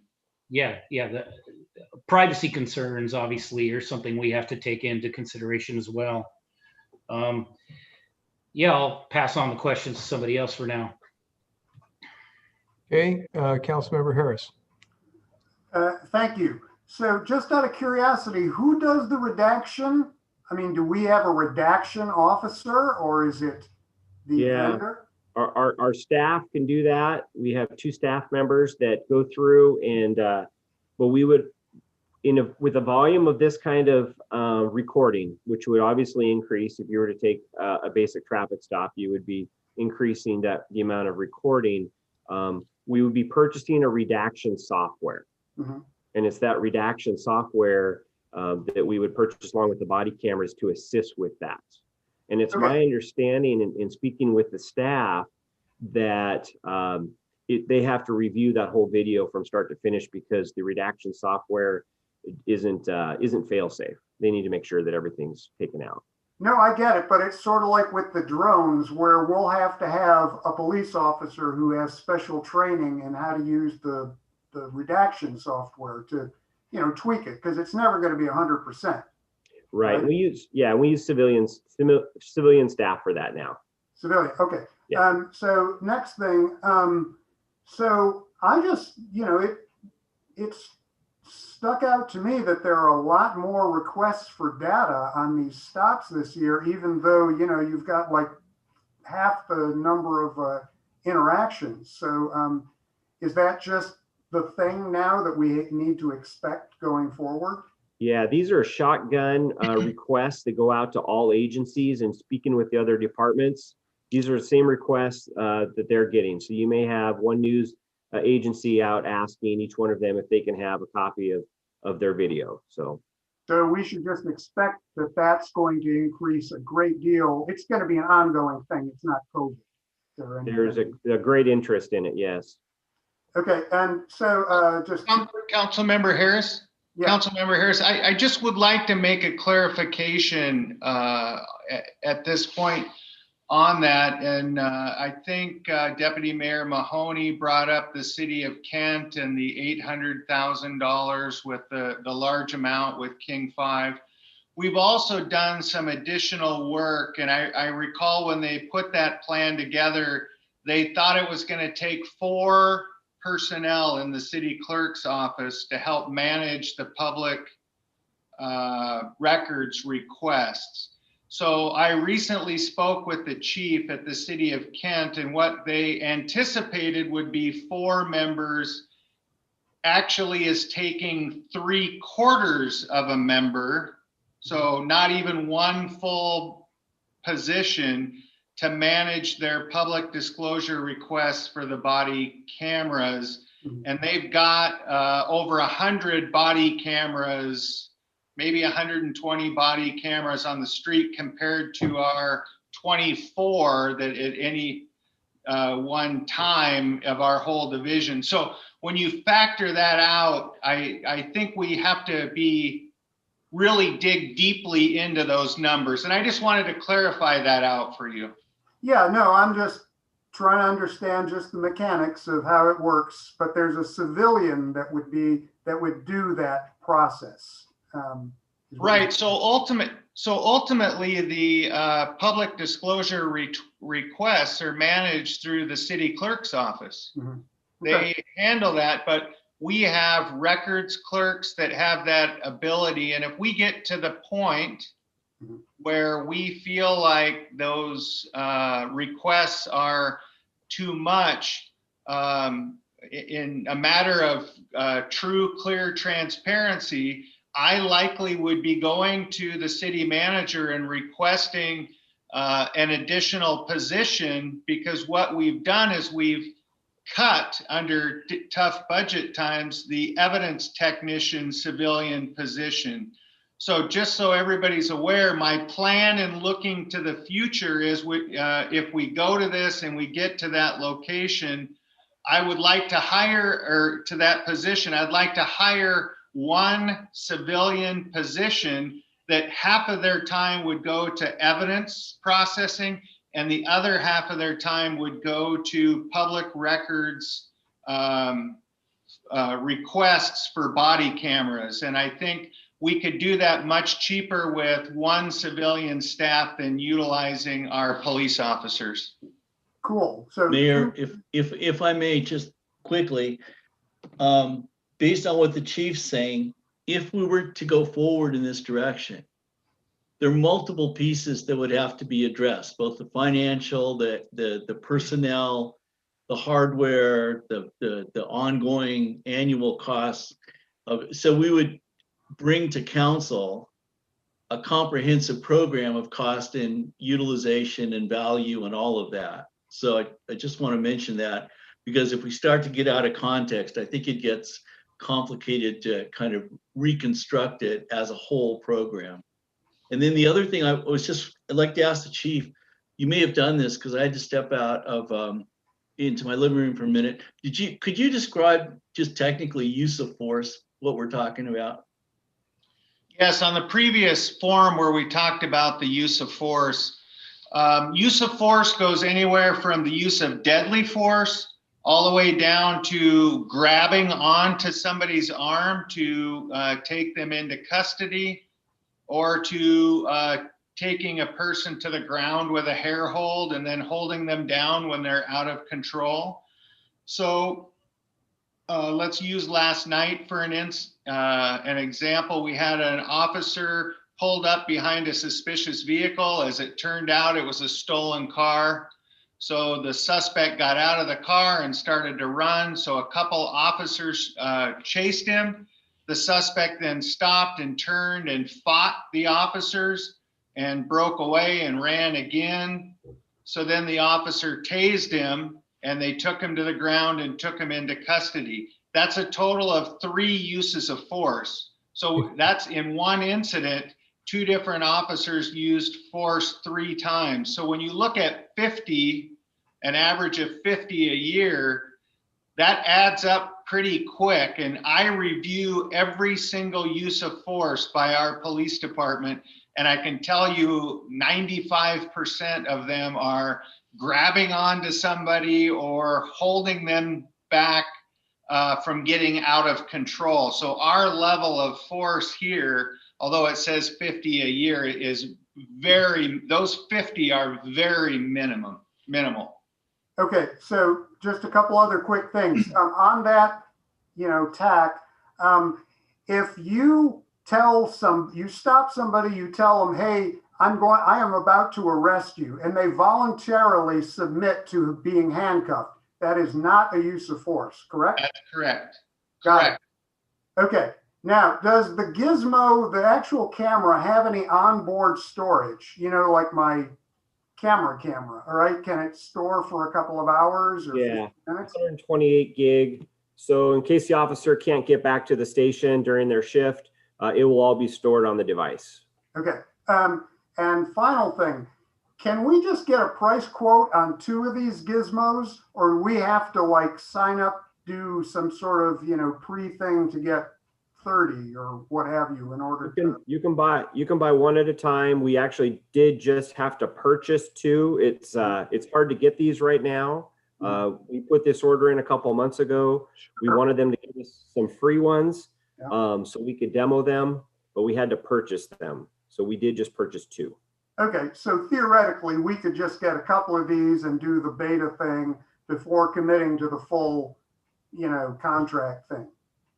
Thank you. That's exactly what we're going to do. Yep. And we're not going to integrate them into the car quite yet. That takes a lot more hardware and staff hours to do all the wiring. So we're just going to be wearing them on our person. Deputy Mayor Mahoney. So another question I have is, obviously with the Miranda rights and so forth, what happens if you engage with somebody and do you have to inform them that that they're on camera, and can they make the request to turn it off? And do you know anything a little bit about, or maybe elaborate about that policy? Yeah, so right now when an officer goes up and makes a traffic stop, they have to advise the person that they are being recorded by audio. Okay, and they can leave it on. They just have to, by law, we just have to advise them of that. So if they request us to turn it off, we just advise them it's our policy and we're going to leave it on.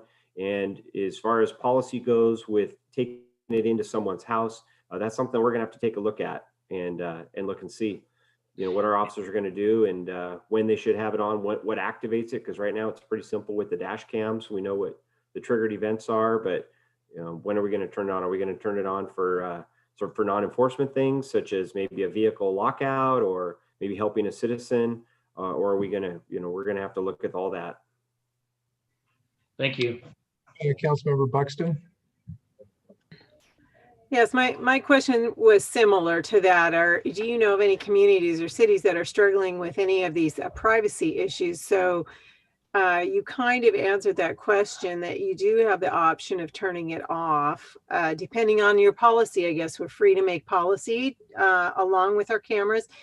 And even with redaction, there are still going to be issues where you may come upon a situation where somebody's in a compromised not a legally compromised situation, but I think you know what I mean. So even though you only know that 1 or 2 civilians are going to look at this and redact it, there's still a privacy issue.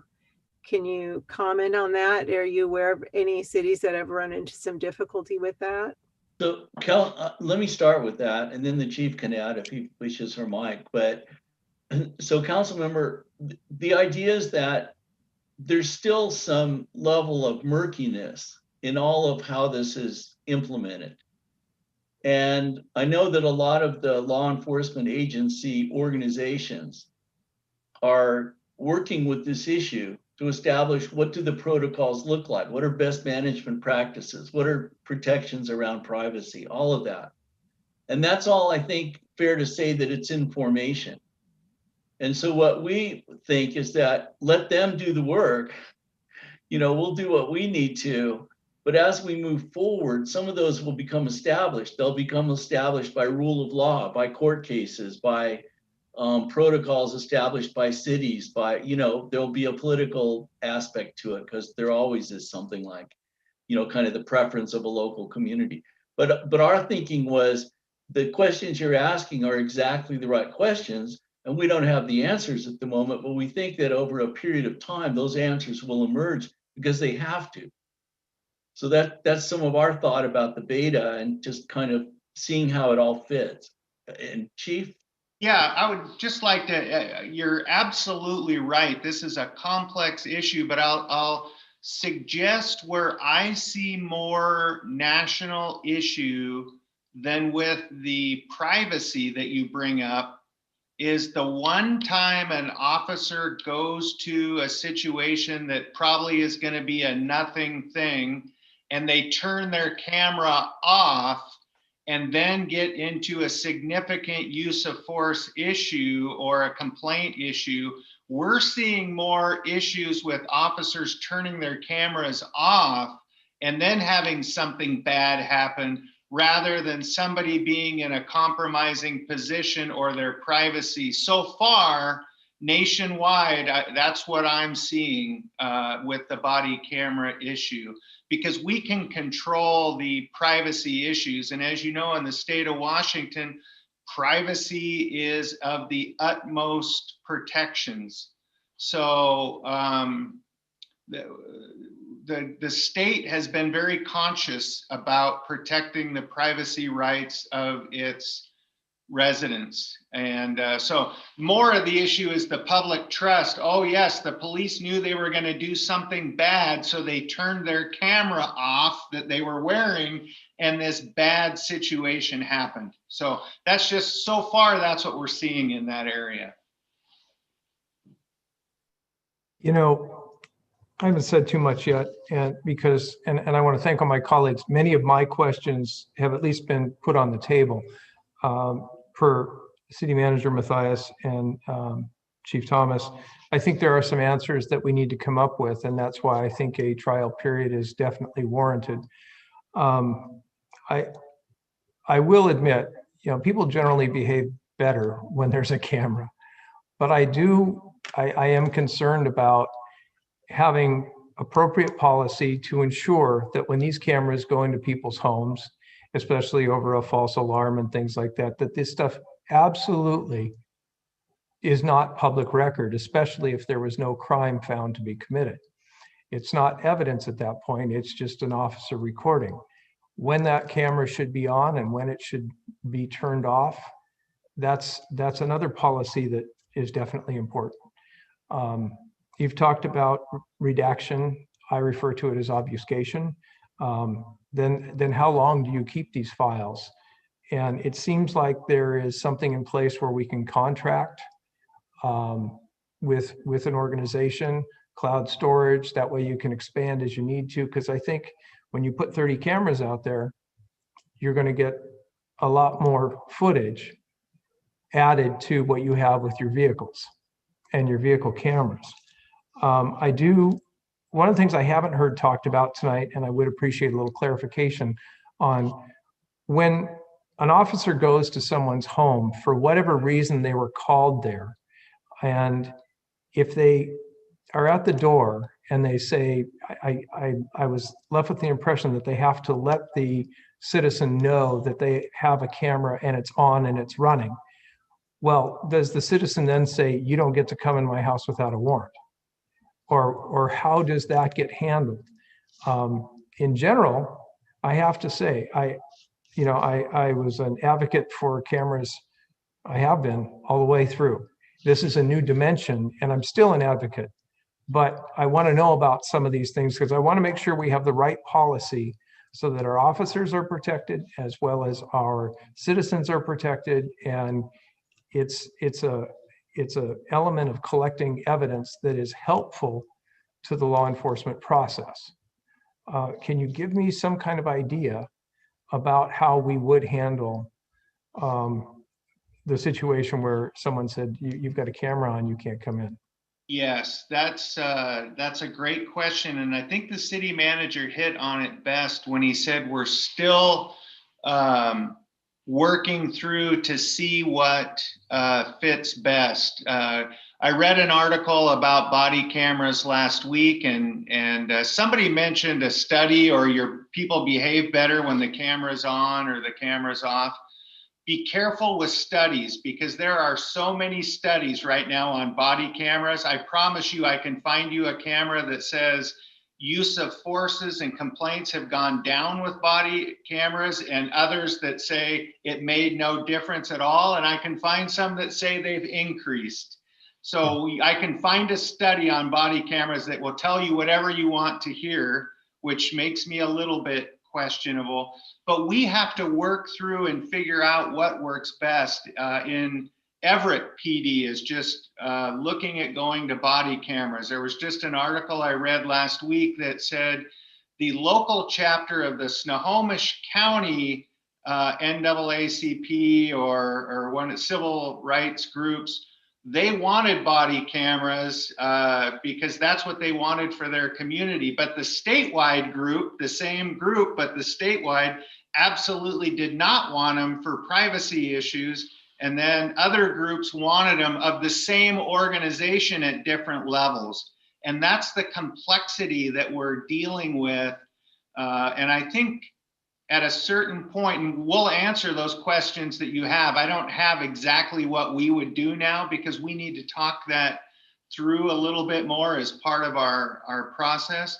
But what we need to do, and why I believe we have presented the council with a fair objective. We haven't said we want cameras. We haven't said we don't want cameras. I believe that this is truly a policy issue for our community, and the right people to help make that policy decision is the city council. And we will do the absolute very best professional job to carry out the policy decision of the council. But I'm telling you, this is a complex issue, and we'll do our best to answer them. But Mayor, I don't have the answer to that specific question right now. Okay, and that's fair. I mean, this is our first discussion about body cameras. It's not our first discussion about cameras. We've had cameras in our cars for quite a while, and the 2020 upgrade that Officer Graddon referred to, actually, this allowed us to put higher quality cameras in, clean up the recording, a lot of things. I mean, we've had this in the city of Des Moines for quite some time. This is just a new chapter. And so going forward with the new chapter, granted, I always know that when you go down this path, there's so many things that you think you understand, but you don't know. So I think the important thing is that we really think about these things, and that our community understands that there are, privacy and, operational issues that we have to figure out. And, and we work through this methodically to make sure that we are representing the needs of both our community and our law enforcement agency. And I think to City Manager Matthias's comments, there are many other people who are wrestling with this right now, trying to answer the same questions. And so somewhere those certain answers are going to bubble up, and we need to be there to capture those and put those things in policy as is appropriate for the city of Des Moines. Correct. And I would just, the one thing that I think is fair to say, because of what I had said prior, is, as you know, I'm a member of WASPIC, the Washington Association of Sheriffs and Police Chiefs, and I'm a member of the International Association of Chiefs of Police. And I can tell you that both of those organizations, as a part of police reform, have body cameras, police-worn body cameras as part of their reform packages. So out of complete transparency, many of the law enforcement professional organizations, and I think the question might be, we just need to take our time, take these 6 months, figure out the right policies that work for the city, make sure we have the right abilities to do it. And then if we choose to do it and we can find the money and it makes sense for our community to do it, if that's what the council asks, we would do our very best job to carry that through. I just wanted to be clear on that part. That makes perfect sense. I wanted to just add something real quick. Mayor Pina, you mentioned about the storage. These do purge out of the system after 90 days. So if the case has been adjudicated, or if it's just a mundane recording, and it's going to automatically purge. Now, if it's a case that is still ongoing, then that is retained, or if there's a public disclosure request, then that stays in the system. But it is an ongoing cycle of purging, and it requires a staff member to go through and make sure that certain cases that a recording was held for, that they go through and release that so it doesn't increase our storage and cost. So. No, that makes sense. And that would apply both to cameras in cars as well as body cameras. Yeah, all law enforcement recordings are required to maintain a 90-day retention. They call it the state retention schedule. Okay, thank you very much. Councilmember Bangs, you had your hand up, and then I see Councilmember Harris going for his second time. So Councilmember. Yeah. Okay, thank you, Mayor. I just want to know that our next steps now are to do a test on the 2 that you've received. And then along the way in 6 months, we'll get another briefing on what you found, what works well, what doesn't work well, and what else will be in that report. That's going to be part of our that's our recommendation, to put these out there for 6 months. And it's really going to show you a little bit of the video that is captured from the device, and get back some of the feedback from the officers, because it's most important is to get their buy-in and get their support. And as you know, we've presented this to several of our different groups, the advisory groups. Mm-hmm. So we're hoping to get more input and bring that back to council. Great, thank you. Councilmember Banks, if I may.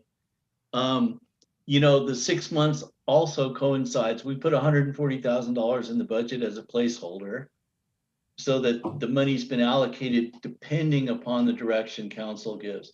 But it does coincide with budget time. And so if it was the council's, direction 6 months from now, that would fit into the opportunity to actually fund this, probably in the current year to some degree, but in the future years. Great, thanks for bringing that up, Michael. Councilmember Harris. Thank you, Commander. So does that 90-day policy also pertain to any current recordings?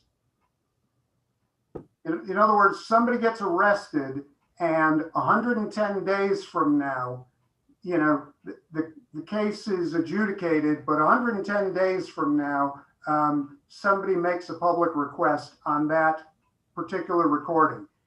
Is it gone from the system permanently? If the case is adjudicated, so there's been a court ruling on it, mm-hmm. then after 90 days, that can purge from the system.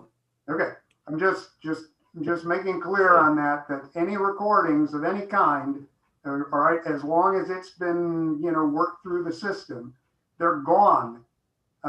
They cannot be recovered. Actually, as a point of clarification, Officer Gradden, is it that they couldn't be recovered, or they would have been moved and become evidence for the case that was processed? Yeah, Mayor, if I can chime in on that one. Thank you.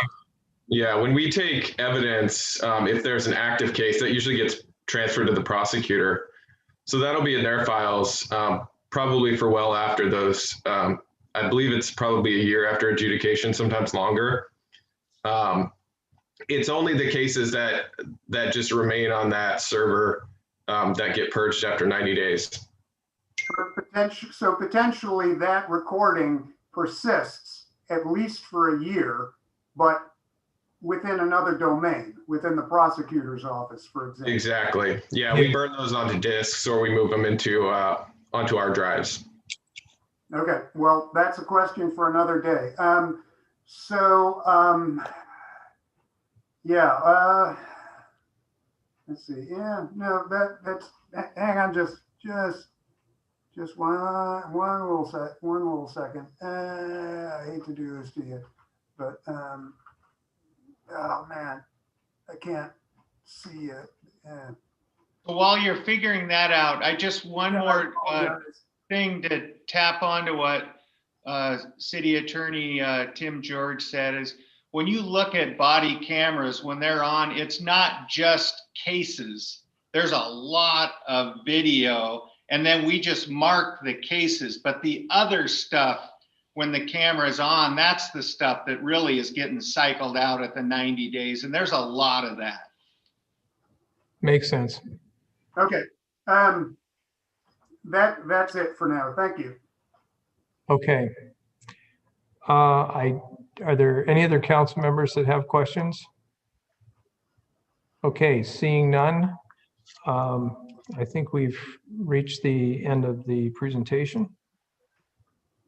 Does Mayor, do we need to make a motion that we go through with this process for the next 6 months as a test? So I would appreciate if you did that, so we have some policy direction, at least in an incremental manner. So we don't have a motion in the packet. So it Okay. would just be a motion of consensus to move forward. Well, I'll make a motion that the city move forward with a 6-month trial based on the information and that we were given tonight, and for the purpose of information gathering around the number of issues that were discussed tonight, and that the council supports this pilot project. Second. Any further discussion? Councilmember Harris. I just want to tell you, I really appreciate your making that motion sincerely, because I was kind of expecting that it would just sort of flow on. And I will vote against this motion.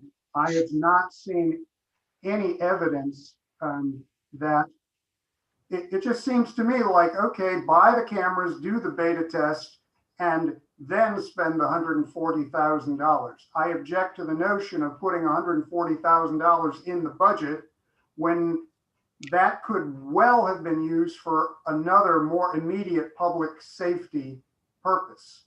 I think that when you go to body cameras, you better have all the bugs worked out, because there's never going to be any going back. I think we all agree that that's going to be the permanent state of affairs. And I just don't want to spend money on something until we're ready to go forward. It seems like we're spending the money before we actually are going to use it, and there are far more immediate public safety needs in this city. That's what residents tell me all the time. I'm not against body cameras per se, but I have seen no evidence from the statistics that have been reported that there are these significant problems that were supposed to be addressed by poor George Floyd, and we've gone way off course in this discussion from the original impetus for this discussion. So that's it. Anyone else? Councilmember Banks.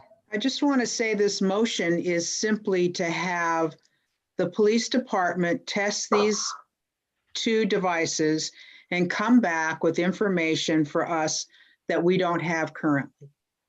And you're more than it's your right not to vote on it, but I certainly will be voting on it as I seconded. And Councilmember Bangs, that is the intent of the motion that I made. Okay, all those in favor, please raise your hand until I call your name. Say Councilmember Nutting, Councilmember Martinelli, Councilmember Bangs, Councilmember Buxton, myself, and Deputy Mayor Mahoney. Opposed? Councilmember Harris, motion passes 6-1.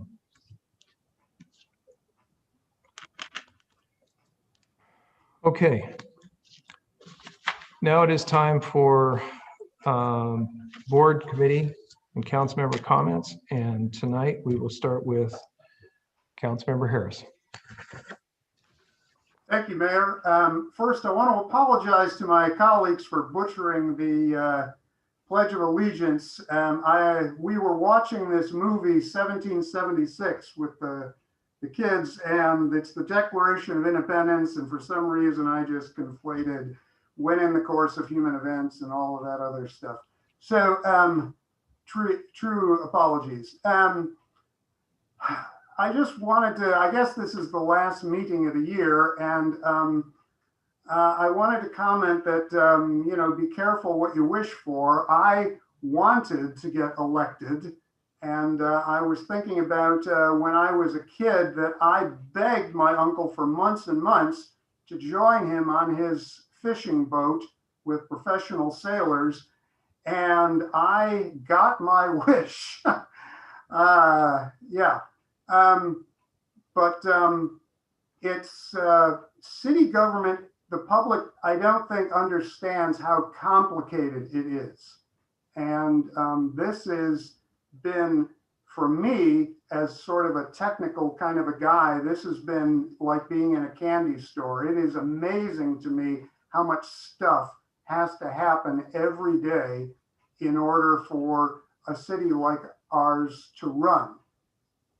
And it is just fascinating to learn about all of the nuts and bolts. I mean, everything from just having a permit to fly a drone or just to build whatever. You have to have a policy for 5 zillion things. And so having the opportunity to explore all of that stuff has been wonderful for me. It's also given me a tremendous appreciation for the staff. And I want to thank all of you absolutely sincerely. We don't just act competently, we act with excellence and skill here. I can tell you the more that I learn about how these operations work, the more appreciation I have for our particular employees and staff. It is no secret that I have differences with my colleagues, but I would just like to say that this is more like the direction that the car is traveling. It is not with actually, is the car running well? The staff do their jobs, again, with excellence. My regret with my colleagues is that there's this idea that has conflated my objections to policy with complaining about the staff. That never happens. For example, with the body cameras, I am objecting to the policy. I have no doubt that the chief and his people have researched this and will deal with it skillfully and at least as well, if not better, than our peers in other cities. So I want to thank the staff. And in closing, I want to mention something that our lobbyist, Anthony Hempstead, mentioned.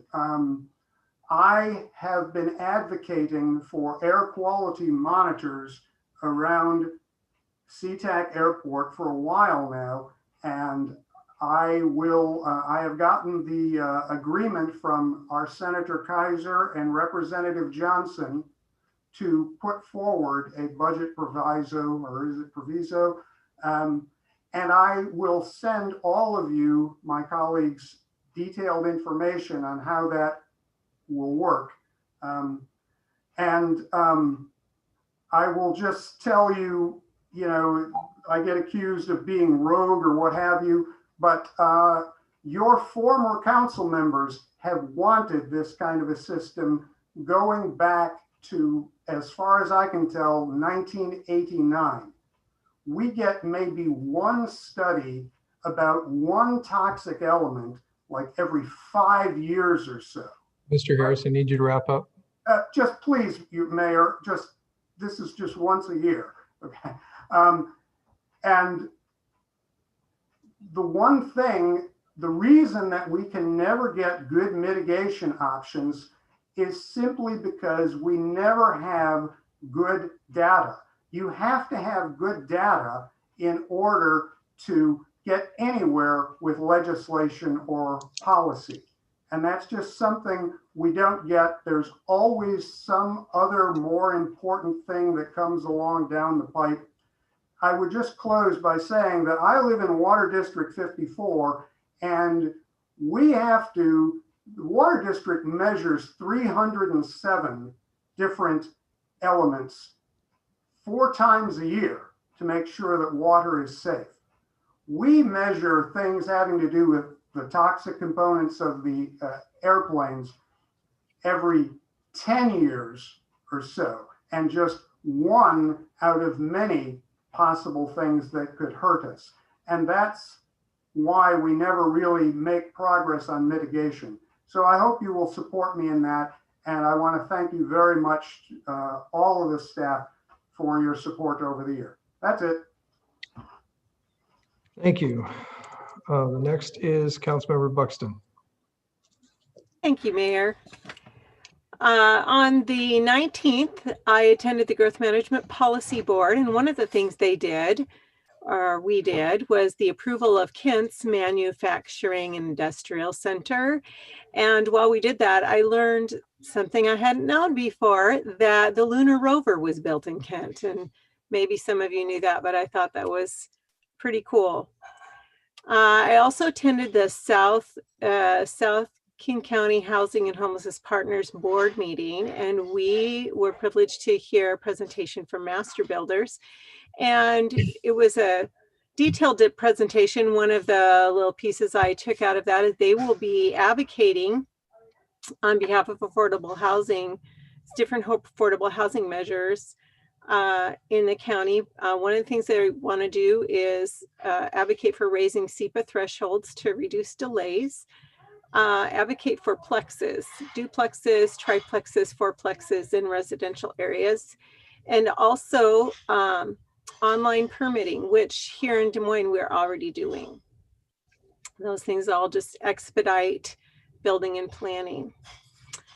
I also attended last night the Sound Cities Association annual meeting. We participate in Sound Cities along with Councilmember Mahoney, also attended, and they passed their budget and amended bylaws.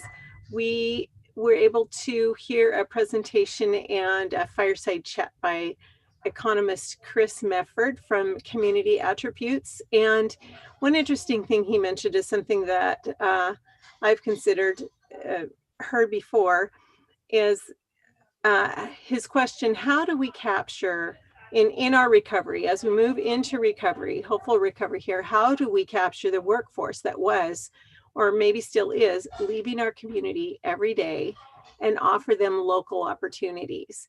And things like scaled down boutique headquarters or scaled down office spaces. And I just want to say, it was interesting when I heard him say that, because I know that that conversation has already been put out around the table here in Des Moines, and it's guaranteed to continue. So I appreciated hearing that from this economist, and we're having those discussions already in our community. So I appreciate our forward thinking. Well, as Councilmember Harris did mention, this is our last meeting of 2020, and I think we're all heaving a big sigh that we can move to a different number, 2021. I want to say that I feel like it has been, and it will continue to be, a privilege to serve in this community. It's been a hard year, but I have hope. And I know a lot of people in this community have hope. There was this really cool positive post recently on Facebook. Somebody put out a question like, don't say anything negative. What is a great thing or a positive thing that you can say about 2020? And there were a slew of positive comments.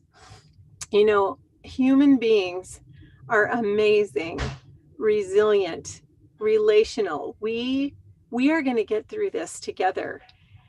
It's hard, but I'm a glasses half full person. I still think it is incredible to be alive. So I just want to encourage us all, love your life. It is amazing. Love your friends and family. Love your fur babies. I think I want to say in closing, instead of have a happy holiday or have a Merry Christmas, let's see if we can make a happy holiday for somebody else. So God bless you all. Thank you. Thank you. Next is Councilmember Martinelli. Thank you, Mayor. My comment will be brief and just will kind of echo some of my colleagues' comments. With this being the last meeting of the year, I just want to say that it's been, you know, even though we obviously have our differences, it's been an honor and a privilege to work alongside of my colleagues on the council, city manager, and staff. And it's been an honor and a privilege to represent and serve this community. And I look forward to next year. Thank you all, and I hope you all have safe and good holidays. Okay, thank you. Councilmember Bangs. Thank you, Mayor. November 19th, that's how far back it was. We had a senior services advisory committee meeting. Went over how the senior center is working, no update, virtual programming ideas and updates. Also looking to have maybe a Santa under the tent waving as people come through, which would be nice. And also talked about the Vets Seniors Human Services Levy. Basically looking at engaging Normandy Park seniors, recruitment for senior advisory committee, as we all need volunteers. Their shredding event went really well on November 10th, and just kind of went over holiday ideas. Nicole did a great job moving us along on those. The next meeting I had was the Diversity Advisory Group, which was also on the 19th. And we had a presentation by Kurt Boyle, director of the Fusion Center. It would be great if people went online to take a look at what Fusion really is all about. It was created in 2001 after 9/11, and it gathers information for law enforcement really vets a lot of the information to see whether the information coming in is correct or not, or should be elevated to the next level. We also had, of course, the body cam discussion, which was presented by Commander Graddon. Great job today as well. Went over violent crimes and where we are, COVID, which of course is a serious issue. And then we had our public safety emergency management meeting today. We discussed the unmanned aerial vehicle drones that we have, and 7 officers were trained and certified to operate those. And we, Commander Graddon discussed that a bit. A lot of capabilities that these drones have, which I think are awesome for our city, as well as the ability to use them for mutual aid. Discussion as well by Assistant Chief Cooey on very high frequency VHF, replacing our UHF radios with those. They're more reliable, and I believe he said also, as they said, very fast, so it's high frequency. We purchased 45 for our vehicles and five portable ones. That concludes my report, but I also have a comment wishing everyone a safe, well-spent, responsible holiday, but not only that, throughout the month until we meet again. I think what's important today is that we have, first of all, we should be thankful for what we have. That's number one. Number two, there are so many people that do not have. My daughter works with giving away food, and I'm telling you, it's just unreal how people who were working before, not able to work now, have to go and ask for food. That can be pretty humiliating, but at the same time, at least there are those that are there doing that. So what Chief Pennington was talking about, I hope people give and give as much as they can, because those of us who have, we are obligated to give. And so I thank everyone, not just in our city, but throughout the country that can do that, because there are so many agencies out there that are begging for help. So that would be my ask, not just to make a good holiday, but to make somebody else have a safer and better holiday as well. Thank you. Thank you, Councilmember Bangs. Councilmember Nutting. Thank you, Mayor. First, I'd like to start off by thanking staff for an absolutely wonderful year, rolling with the punches, getting things done. It's been challenging, to say the least.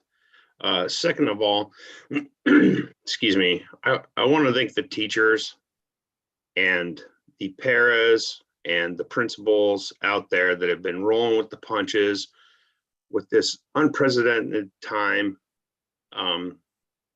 teaching our children, and the families that are home with their children, or maybe they have to work and they've got to send them to extended family, and the challenges with software and hardware. It's been a challenging year, to say the least, and we're going to make it through. We're going to be on the outside of this stuff. I've said it in a couple Facebook posts. If there's anybody out there that's listening that needs a meal, that needs help, I'm here to make it happen. Contact me. My family will make it happen for you, and you can remain anonymous. We'll take care of it. Thank you, everybody, for a great year. For all those religious holidays, have a great season. Merry Christmas, Happy New Year, Happy Hanukkah, all of the religious stuff going on right now. And I know we can't be together. Stay safe, please. We've managed to not be in the red in Washington, and all of the East Coast is red as can be, and hospital beds filling up. So do our thing, wear our masks, stay safe, and thank you all very much, my colleagues and staff. We'll see you next year. Thank you, Deputy Mayor Mahoney. Thank you, Mayor. Councilmember Harris, just wanted to respond to your comments. First of all, I don't think anyone here on this screen or attending this meeting doesn't care about the air quality for our residents. It's all a deep concern, and it's a multifaceted platform that we all deal with many issues. That being said, what I've called you out on, and I mean it in a sincere fashion, that you can work and be more effective, is that you work with us. You've just told us that you've worked with a senator and a representative on getting a proviso for in the state legislature. But my question would have been, who did you talk to on staff, particularly our city manager, or did you work and talk with one of the other city council members? And the answer is probably no. And our point is that we want you to work with us, and not, this is what we mean by going rogue. The fact is that we as a 7 decide policy and direction, and we have our city manager enforce that. So I'm challenging you in 2021 to think that way, please. With that being said, moving on to better things. So PAC 955, they're one of our local Boy Scout groups. And a few nights ago, I got to meet with them to get their arrow of light. they need to talk to an elected official. And it was very interesting. They asked me some interesting questions. They asked me what I like about my job and what I don't. And I'm not going to get into that, but it was pretty interesting. But one thing I did was I challenged them on what they could do for their community. And it was exciting to see some of the things, as little as taking a walk, they pick up trash when they come, or helping their neighbor mow their lawn. It showed very great promise in the future, and I was excited about it. And the last one is, I heard a fact today at a meeting that 7% of the adult population thinks that chocolate milk comes from cows, from brown cows.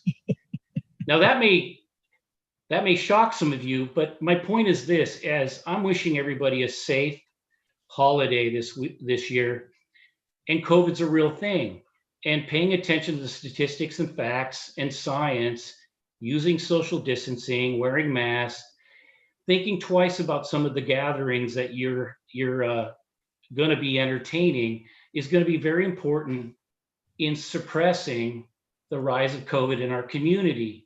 We have quite the rise right now, and it can't be undermined during this time. It's a difficult time, but let's work together so we can get past this holiday to have many more, is my comment. And with that, happy holidays to all of you and all the residents. And my final is thanks wholeheartedly to our staff, who's done a fantastic job. Thank you, Mayor. Thank you. To start off, this afternoon, we had the state auditor in to hold an exit conference and present the results of their 2019 audit of the city of Des Moines. First off, I want to thank the staff, the majority of the council that was able to be there and participate in this meeting. I've been part of those meetings in the past, and it's been oftentimes myself, one other person, and the auditor across the table. And this was a very well-attended meeting. I especially want to thank the finance team. As the auditors had nothing but positive comments around their responsiveness, their transparency, and the quality of their work. So big kudos there. I am happy to report from that meeting that the audit went well. And once again, our city's financial condition remains strong and solvent.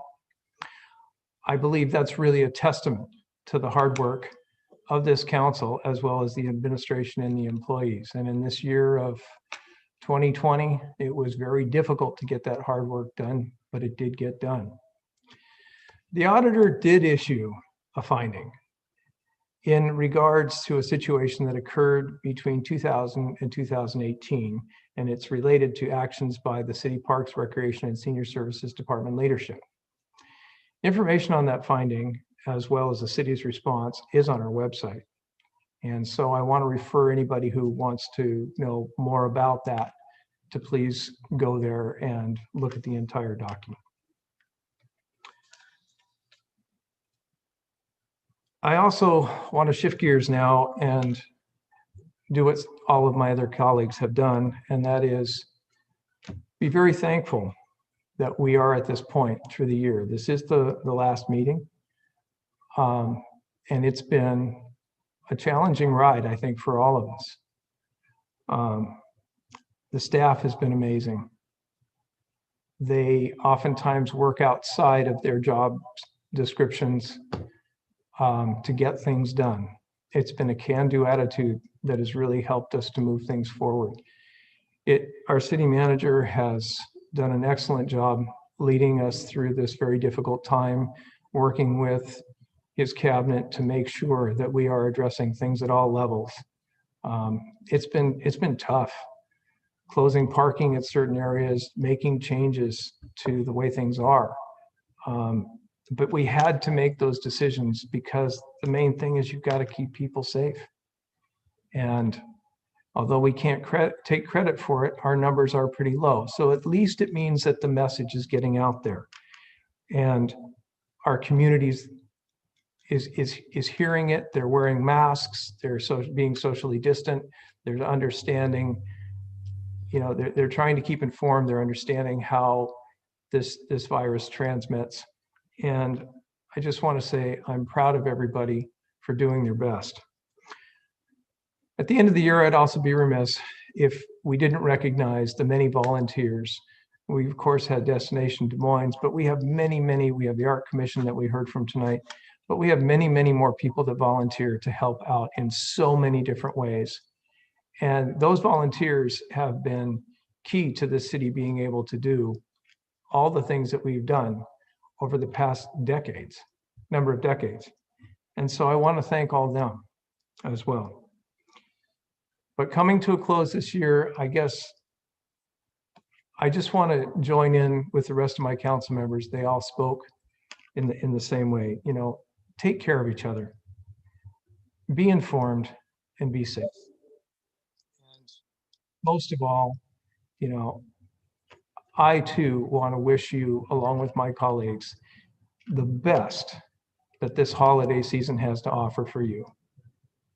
So, and if you can lend a hand to those who are having a more difficult time, I would definitely encourage you to do so. So with that, we are at the end of our meeting tonight, and our next meeting will be January 7th, 2021. So is there a motion to adjourn? Councilmember Netting. So moved. Second. Motion was made by Councilmember Netting, seconded by Councilmember Bangs. Do I have a question from Councilmember Martinelli? Very brief comment. I just wanted to remind Deputy Mayor Mahoney that the council answers only to the citizens. There's no such thing as a rogue council member. We have individual council members. We're at the end of our meeting, Mr. Martinelli, and you've had your chance for your report. All those in favor to adjourn, please raise your hand. Deputy Mayor Mahoney, myself, Councilmember Harris, Councilmember Buxton, Councilmember Martinelli, Councilmember Bangs, Councilmember Nutting. We are 7-0. We are adjourned. See you in 2021.